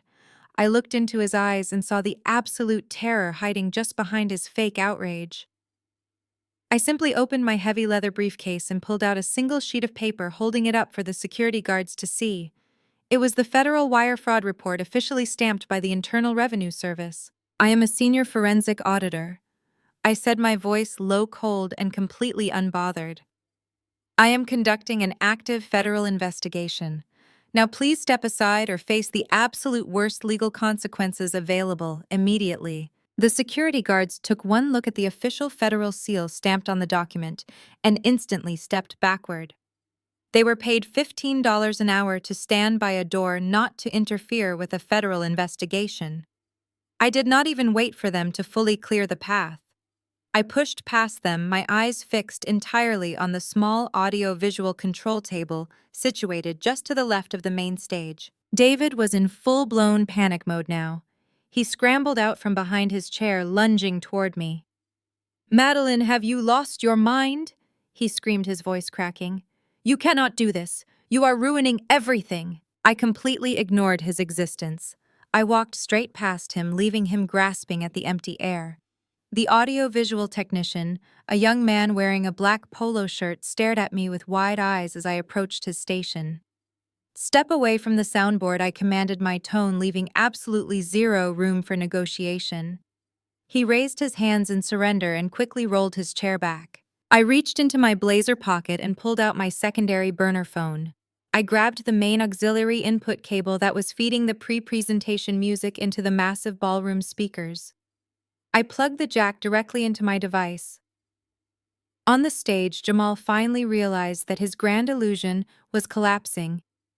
He dropped his tablet and started running toward the edge of the stage, shouting for someone to cut the power. He was exactly 3 seconds too late. I opened my secure audio files, selected the enhanced recording from my master bathroom, and pressed play. I cranked the master volume slider on the soundboard to its maximum capacity. The upbeat electronic music instantly cut out, replaced by the sharp, unmistakable sound of my mother-in-law laughing. Her voice echoed like thunder through the massive ballroom speakers, bouncing off the crystal chandeliers and the Italian marble walls. To David, Brenda announced, her recorded voice booming across the room. "Finally taking control of this marriage. I told you from the beginning that cold auditor was no good for you." A collective gasp ripped through the audience of investors and journalists. The room fell into a deathly, horrifying silence. Nobody moved. Nobody breathed. Every single person was paralyzed, listening to the raw, unfiltered deceit echoing from the speakers. "It is about time," David Rachel's whiny, entitled voice blasted next. "Do you know how humiliating it is that my brother lives in a mansion while Jamal and I rent a condo? Plus, Jamal really needs this cash infusion by Monday. The investors are threatening to call the federal authorities." Down in the front row, Rachel clamped her hands over her ears as if she could physically block out the sound of her own confession. Jamal froze on the edge of the stage, his face turning an ashen shade of gray. The seed investors, sitting just a few rows back, immediately started pulling out their smartphones, pointing their cameras directly at the stage and hitting record. But the absolute worst was yet to come. I stood calmly by the soundboard, watching my husband. David looked like a man standing on the gallows, waiting for the floor to drop. "For $5,000 cash, I am whatever you want me to be." "David," the gravelly voice of Greg, the fake notary, echoed loudly. "Just show me where the wife needs to sign and I will stamp it official. But you better be absolutely sure she is not coming back. If the bank calls her to verify the loan, we are all going to federal prison." "She is not coming back," David's recorded voice sneered, filling the grand ballroom with his profound arrogance. "Her flight to Paris takes off in exactly 40 minutes. As soon as her plane is in the air, I am calling the credit card companies to report her cards stolen. I want her completely stranded when she lands in France." The journalists in the room were typing frantically on their laptops. The local business reporters recognized a massive corporate scandal unfolding right before their eyes. The investors who Jamal had just mocked began standing up from their chairs, their faces twisted in absolute fury. They had just been told that the $800,000 angel investment saving their money was actually the result of a highly illegal forged mortgage scheme. "Done deal," Greg's voice announced, followed by the heavy mechanical thud of the fake notary stamp. "Man, this is a lifesaver," Jamal's voice echoed, cementing his complicity. "When this $800,000 hits my business account on Monday morning, I can finally pay them their dividends and get them off my back." I reached down and paused the audio. The silence that followed was heavier than concrete. It pressed down on the room, suffocating the remaining oxygen.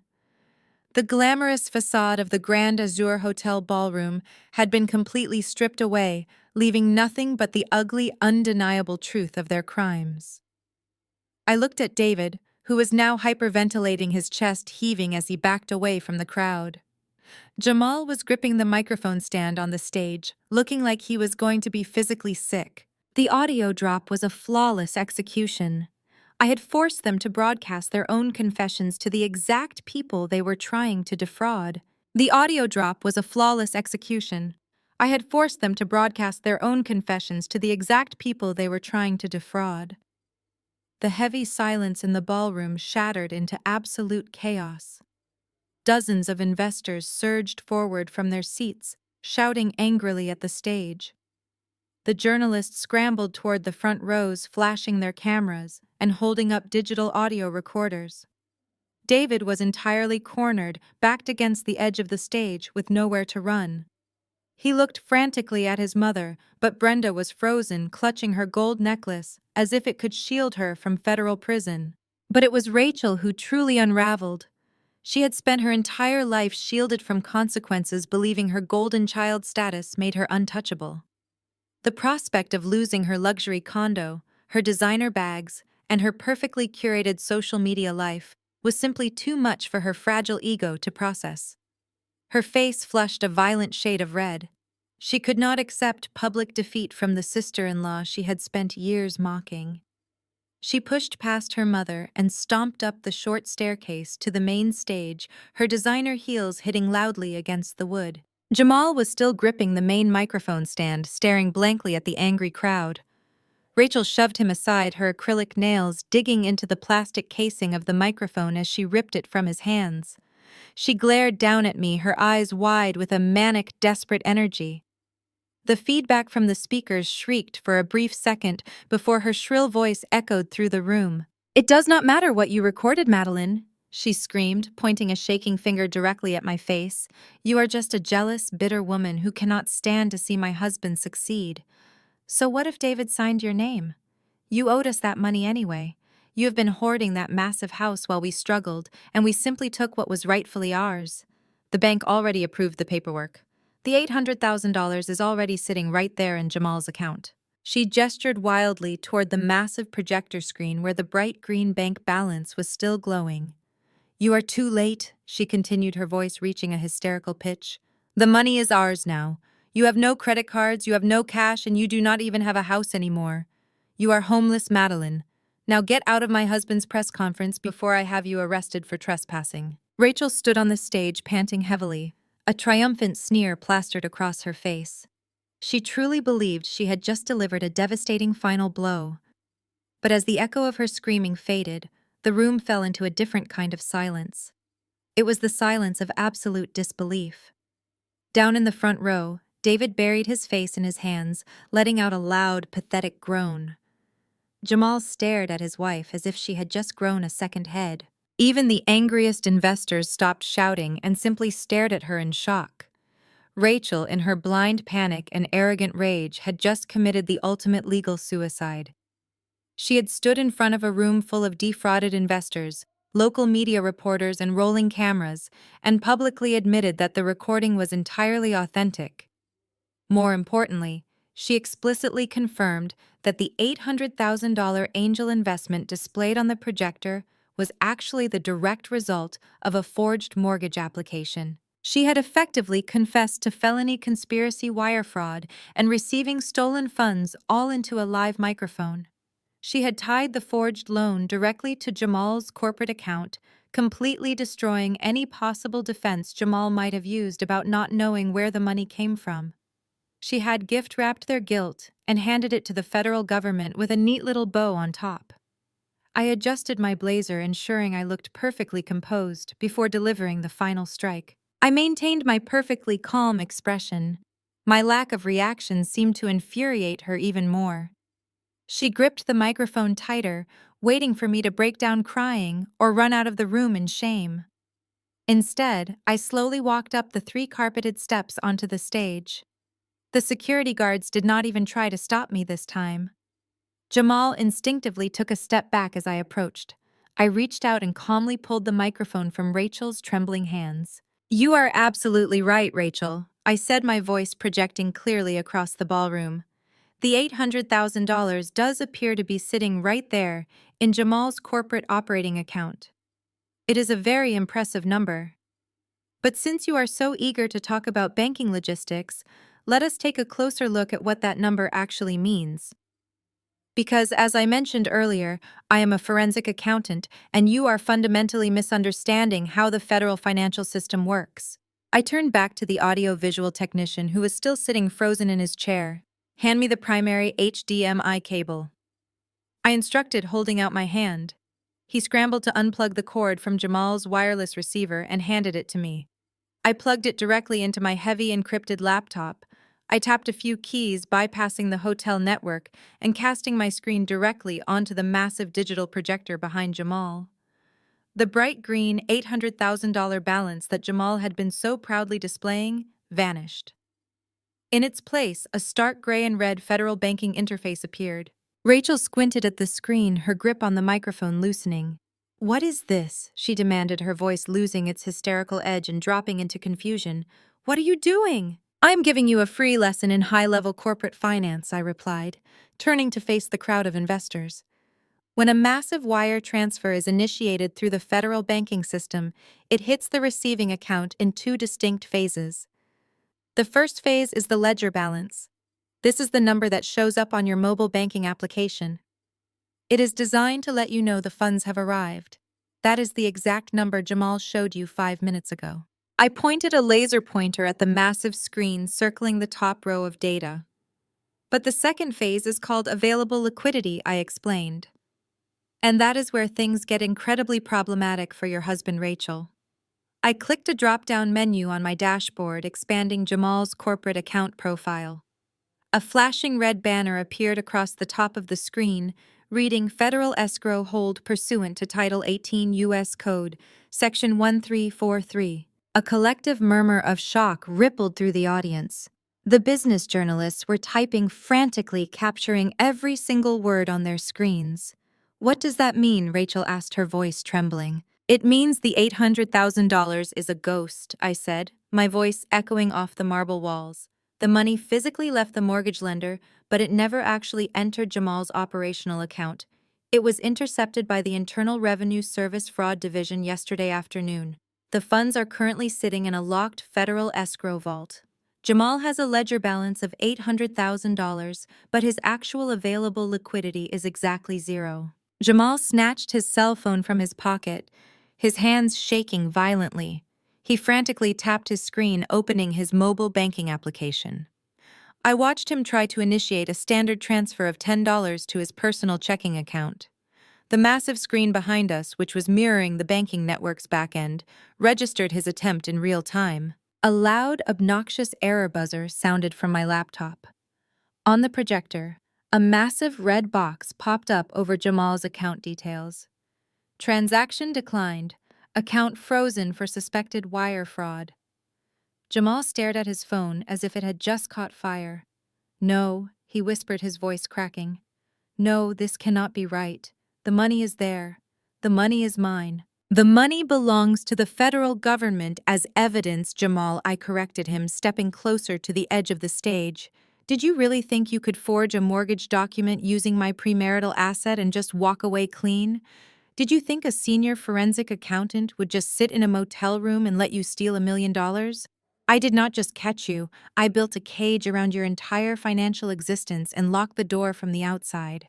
Rachel stumbled backward, the microphone slipping from her hands and bouncing off the carpeted stage with a loud thud. The diamond tennis bracelet on her wrist suddenly looked incredibly heavy. "You are lying," she stammered, her eyes darting between me and the angry crowd of investors. "David, tell them she is lying. Tell them the money is ours." But David could not say a word. He was leaning against the wall near the front row, clutching his chest as if he was having a heart attack. Brenda was frantically fanning herself with a promotional pamphlet, her face pale and covered in a cold sweat. The original seed investors, who had been mocked by Jamal just 20 minutes ago, began advancing toward the stage.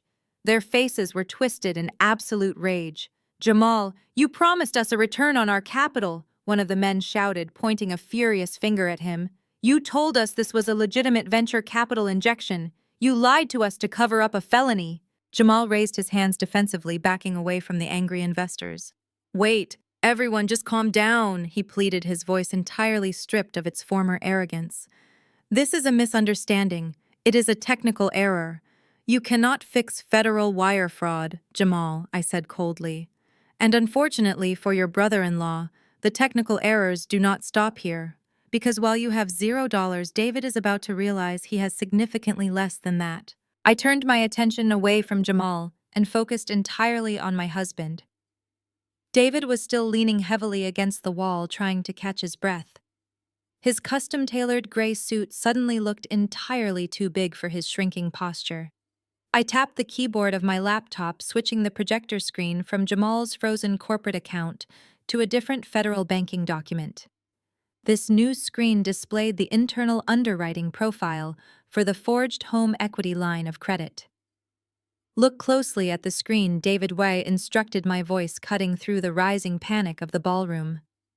When you forged my signature to steal my premarital asset, you made a catastrophic structural mistake. You knew the bank would require a secondary guarantor to approve a loan of that magnitude. So you boldly provided your own social security number and your own credit profile to push the paperwork through their automated system. You assumed you would just wash the money through Jamal's company and I would be the only one losing a house. David stared at the massive projector screen, his eyes locking onto his own social security number, which I had partially redacted for public display but was undeniably his. He swallowed hard, a bead of sweat rolling down his pale forehead. But here is the beautiful thing about corporate banking compliance. I continued, taking a slow step toward him. When a primary borrower officially flags a mortgage application for felony forgery, the bank initiates an immediate protective protocol. The system completely severs the fraudulent debt from the targeted collateral. My house is entirely safe. The bank released the lien on my property at exactly 2:15 this morning. Brenda let out a small, pathetic whimper from the front row. What does that mean, David? She asked, her voice trembling with a terrifying realization. What did you do? I will tell you exactly what he did, Brenda, I answered for her.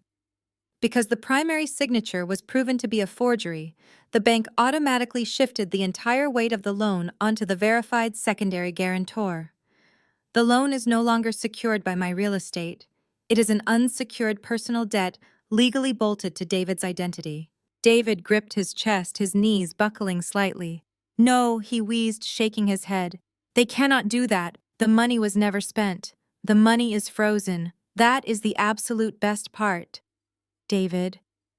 I smiled, a cold, ruthless smile that reached all the way to my eyes. The bank does not care that the Internal Revenue Service seized the cash.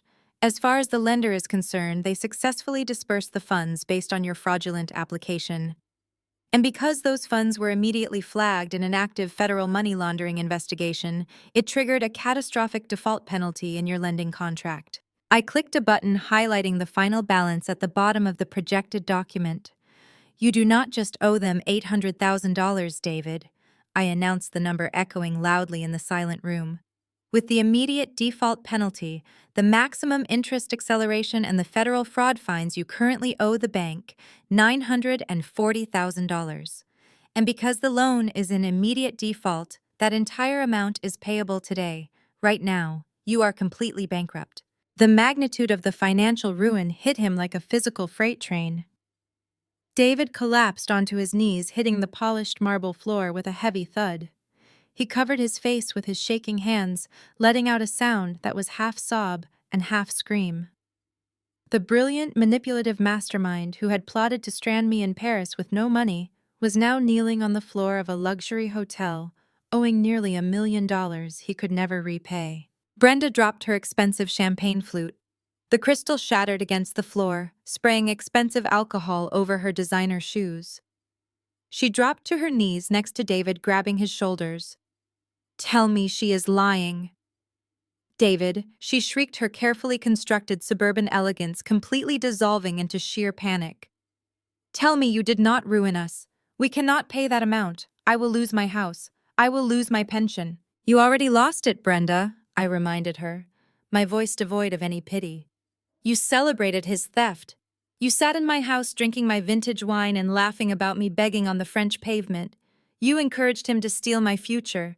Well, now you get to share his. The original tech investors who had been standing frozen in shock suddenly snapped back to reality. They realized they were not just witnessing a family dispute. They were standing inside a massive federal crime scene involving their stolen seed capital. One of the angry lead investors immediately dialed the local police. The lead investor, a tall, imposing man named Thomas, held his cell phone to his ear with one hand while using his other hand to physically block the small set of stairs leading off the stage.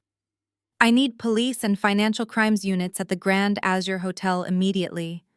Thomas spoke clearly into his phone, his eyes fixed entirely on Jamal. We have a massive wire fraud and corporate embezzlement situation happening right now, and the suspects are attempting to flee. Jamal was not attempting to flee, he was completely paralyzed. The remaining investors who had been sitting in the front rows surged forward, forming an impenetrable human barricade around the stage. These were wealthy, powerful individuals who did not take kindly to being used as pawns in a federal money laundering scheme. A woman in a sharp gray suit slammed her hands onto the edge of the stage, glaring up at Jamal. Her face was flushed with absolute fury. "You told us our seed capital was tied up in overseas research and development," she yelled, her voice shaking with rage. "You sat in my office last month and swore on your life that the delays were due to international supply chain issues, but you were just buying time to steal from your own family to pay us back. You are nothing but a common thief in a cheap blazer." Jamal held his hands up, his palms sweating profusely. "Listen to me, please," he begged, his voice cracking into a high-pitched whine. I did not know where the money came from. David told me it was a clean loan. He said he had the equity to cover the investment. I had absolutely no idea he forged the application. I am a victim here, too. I stood nearby and let out a short, bitter laugh. "Do not insult their intelligence, Jamal," I said, stepping back to let the investors close in. "You knew exactly where that money came from. I have the audio recording of you celebrating the forgery. You knew David was stealing my premarital asset, and you enthusiastically planned to use it to cover up the fact that you blew their original investments on luxury cars and expensive dinners." Jamal frantically reached for his tablet, trying to close the frozen bank screen, but Thomas lunged forward and snatched the device out of his hands. "You are not deleting anything," Thomas growled, tossing the tablet to another investor. "That is federal evidence now." The mention of the luxury cars snapped the attention of the investors directly to Rachel. She was still standing near the front row, trying to slowly back away toward the side exit. Her Hermes bag was clutched tightly against her chest. Another investor, a heavy-set man, stepped squarely into her path, blocking her escape. "Where do you think you are going?" the man growled, looking her up and down. "That bag you are holding probably cost more than the server infrastructure your husband claimed he was building. You are wearing our stolen money right now." Rachel shrank back, her previous arrogance completely evaporating. She looked around the room, frantically searching for someone to rescue her. She was the golden child, the beloved daughter who had never faced a single consequence in her entire life. But here in this ballroom, her blonde hair and fake tears held absolutely zero power. "I did not do anything," she cried, her voice thin and pathetic. "I am just his wife. I do not know anything about his business." "You literally just screamed into a microphone that the $800,000 was sitting in his account." I reminded her, my voice carrying over the angry murmurs of the crowd. "You confessed in front of 100 witnesses. You cannot play the innocent housewife when you just claimed credit for the heist." Brenda finally found her voice, though it was a weak, trembling shadow of her usual commanding tone. "Leave my daughter alone," Brenda pleaded, taking a step toward the heavy-set investor. She did not know what David was doing. None of us did. A chorus of disgusted groans erupted from the crowd. The journalists in the back of the room were actively typing on their laptops, recording every single meltdown. One of the reporters shouted from the back, "You were on the audio recording too, lady. We all heard you congratulate your son for stealing the house. Brenda recoiled as if she had been physically struck. She looked down at David, who was still kneeling on the marble floor, completely non-responsive. His eyes were glazed over, staring blankly at the shattered crystal of Brenda's dropped champagne glass. He owed $1 million. His marriage was over. His career in sales was entirely finished the moment his face hit the evening news. The pristine image of their superior family dynamics was dead. Thomas, the lead investor, ended his call and slid his phone into his pocket. "The police are on their way," he announced loudly. He turned to the two security guards who were standing nervously near the back of the room. "Lock those heavy double doors right now," Thomas commanded, pointing at the main entrance. "Nobody enters and absolutely nobody leaves this ballroom until the federal authorities get here." The security guards did not hesitate. They grabbed the brass handles of the massive wooden doors and pulled them shut, locking the deadbolts with a loud, definitive click. The illusion of the successful tech bro and the perfect wealthy family was completely shattered, turning the grand ballroom into an upscale holding cell. I stood quietly near the projector screen, watching the rats panic as the ship finally sank beneath the waves. The heavy wooden doors of the grand ballroom remained firmly locked, guarded by the two security personnel who had finally realized the severity of the situation. Inside, the atmosphere was suffocating. The air was thick with the scent of expensive perfumed stale champagne and absolute panic. I stood near the edge of the stage, my posture perfectly straight, holding my heavy leather briefcase. I did not need to say another word. The digital projector screen displaying David's monumental default penalty was doing all the talking for me. Less than 10 minutes after Thomas made his phone call, the heavy doors were pushed open from the outside. A team of 4 plainclothes detectives wearing badges on lanyards around their necks stepped into the ballroom, followed closely by 2 uniformed police officers. The lead detective, a tall woman with sharp eyes and a no-nonsense demeanor, scanned the chaotic room. "Who called this in the lead?" Detective asked, her voice cutting through the angry murmurs of the crowd. "I did," Thomas said, stepping forward and pointing directly at Jamal and David. These 2 men just attempted to pass off an $800,000 forged mortgage loan as legitimate venture capital. They committed federal wire fraud, and they just confessed to it in front of 100 witnesses. The detective looked at Thomas and then shifted her gaze to me. She immediately recognized the black leather briefcase and my professional stance. "Are you the forensic accountant who flagged the wire transfer with the Internal Revenue Service?" she asked. "Yes, I am," I replied, stepping forward and opening my briefcase. "My name is Madeline. I have a comprehensive evidence dossier prepared for you. It includes the forged loan application, the digital IP logs proving the application was submitted from my husband's residential network, the bank statements tracking stolen retirement funds, and the audio recording of the conspiracy taking place." I handed her the first black binder. The detective opened it, flipping quickly through the meticulously organized pages. She paused on the IP log data and the federal fraud report. "This is incredibly thorough," she noted, her expression hardening. "Who is the primary suspect for the forgery?" I pointed directly at David, who was still kneeling on the floor. "That is my husband David," I said. "He forged my signature on the primary borrower line and used his own social security number as the secondary guarantor to push the loan through the automated system." The detective closed the binder and signaled to the 2 uniformed officers. "Gentlemen," the detective instructed, pointing at David, "place that man in custody." The officers moved quickly across the polished marble floor. David did not even try to resist. He was completely broken, staring blankly ahead as the officers pulled his arms behind his back. The sharp metallic click of the handcuffs echoing in the silent ballroom sounded like a final, definitive punctuation mark on our marriage. "No," Brenda screamed. The sound tore from her throat, shattering the quiet tension. She lunged forward, grabbing the arm of one of the officers. "You cannot take him. He is a good man. He did not mean to hurt anyone. He was just trying to help his brother." "Ma'am, step back right now or you will be arrested for interfering with an investigation," the officer warned, his voice stern. Brenda ignored him, her eyes wild with desperation. She turned to me, dropping to her knees. Her expensive gold jewelry clinked against the floor. "Madeline, please." She sobbed, tears streaming down her face, ruining her perfect makeup. Please tell them it was a mistake. Tell them you gave him permission.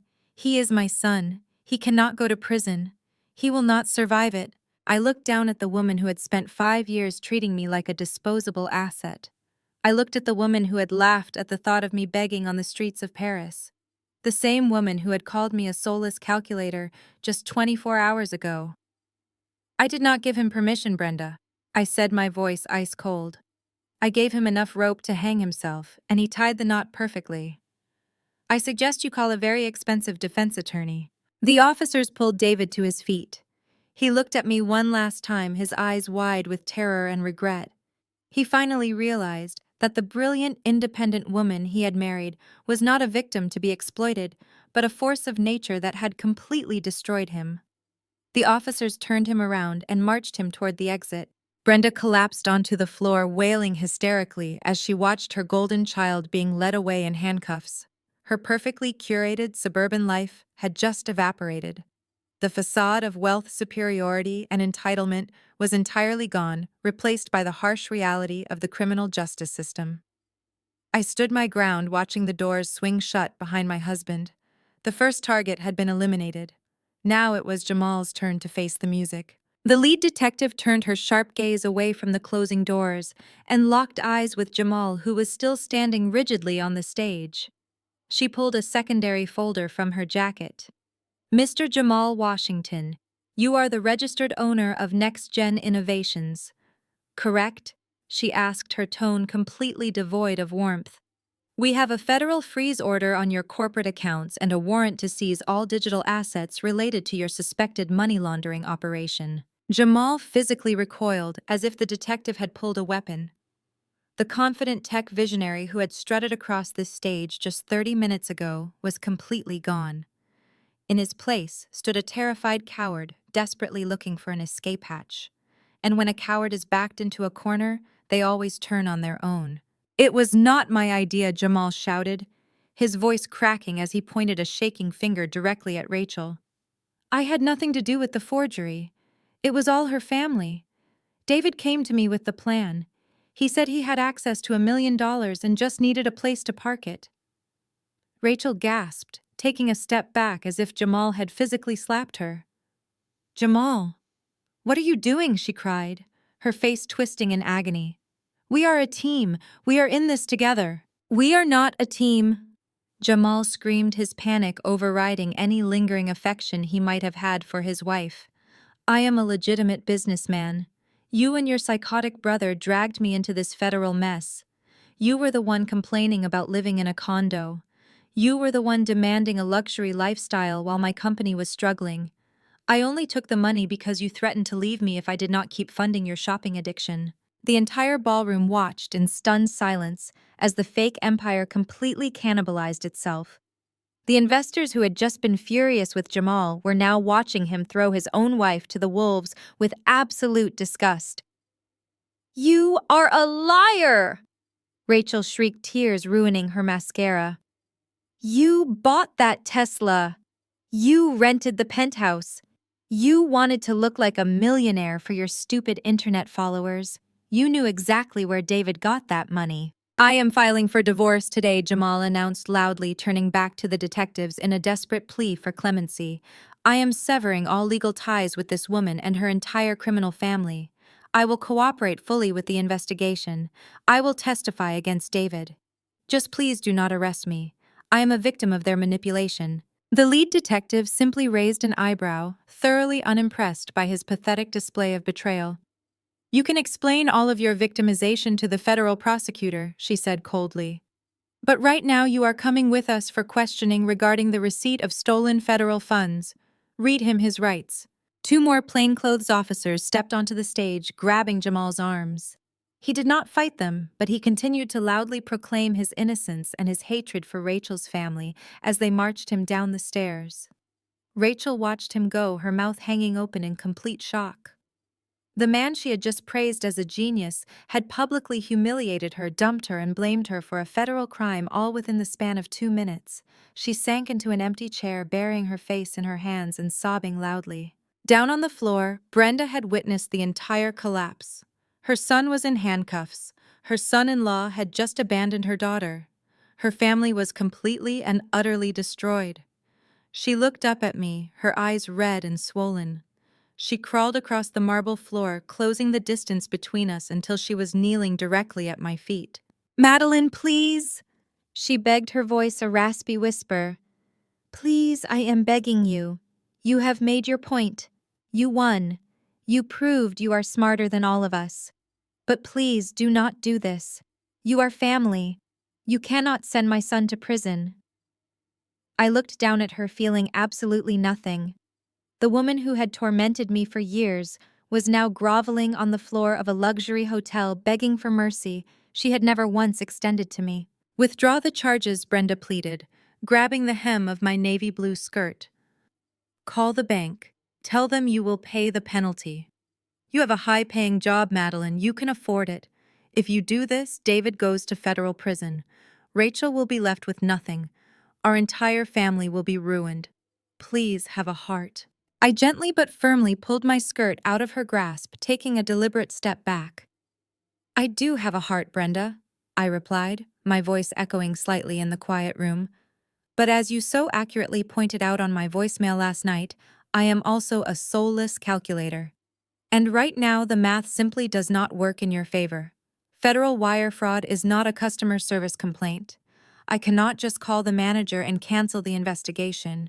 The evidence has been submitted, the warrants have been signed, and the federal government is now fully in charge of your family's future." Brenda let out a heartbreaking wail, curling into a ball on the polished floor. The remaining investors began to slowly file out of the ballroom, shaking their heads in disbelief at the absolute wreckage they had just witnessed. The detectives began bagging Jamal's laptop and tablet as evidence. I stood perfectly still, watching the final remnants of their toxic dynasty burn to the ground. There was only one final piece of business left to handle. I looked down at Brenda, who was still rocking back and forth on the cold marble floor, clutching her ruined pearls.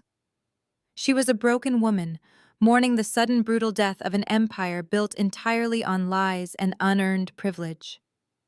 She looked up at me one last time, her tear-streaked face pleading for a shred of the empathy she had spent 5 years trying to systematically beat out of me. But the well of my compassion was completely dry.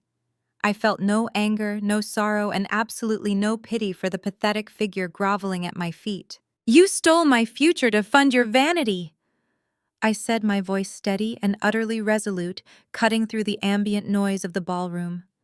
"You sat in my house drinking my wine and laughed while your son plotted to leave me stranded and penniless in a foreign country.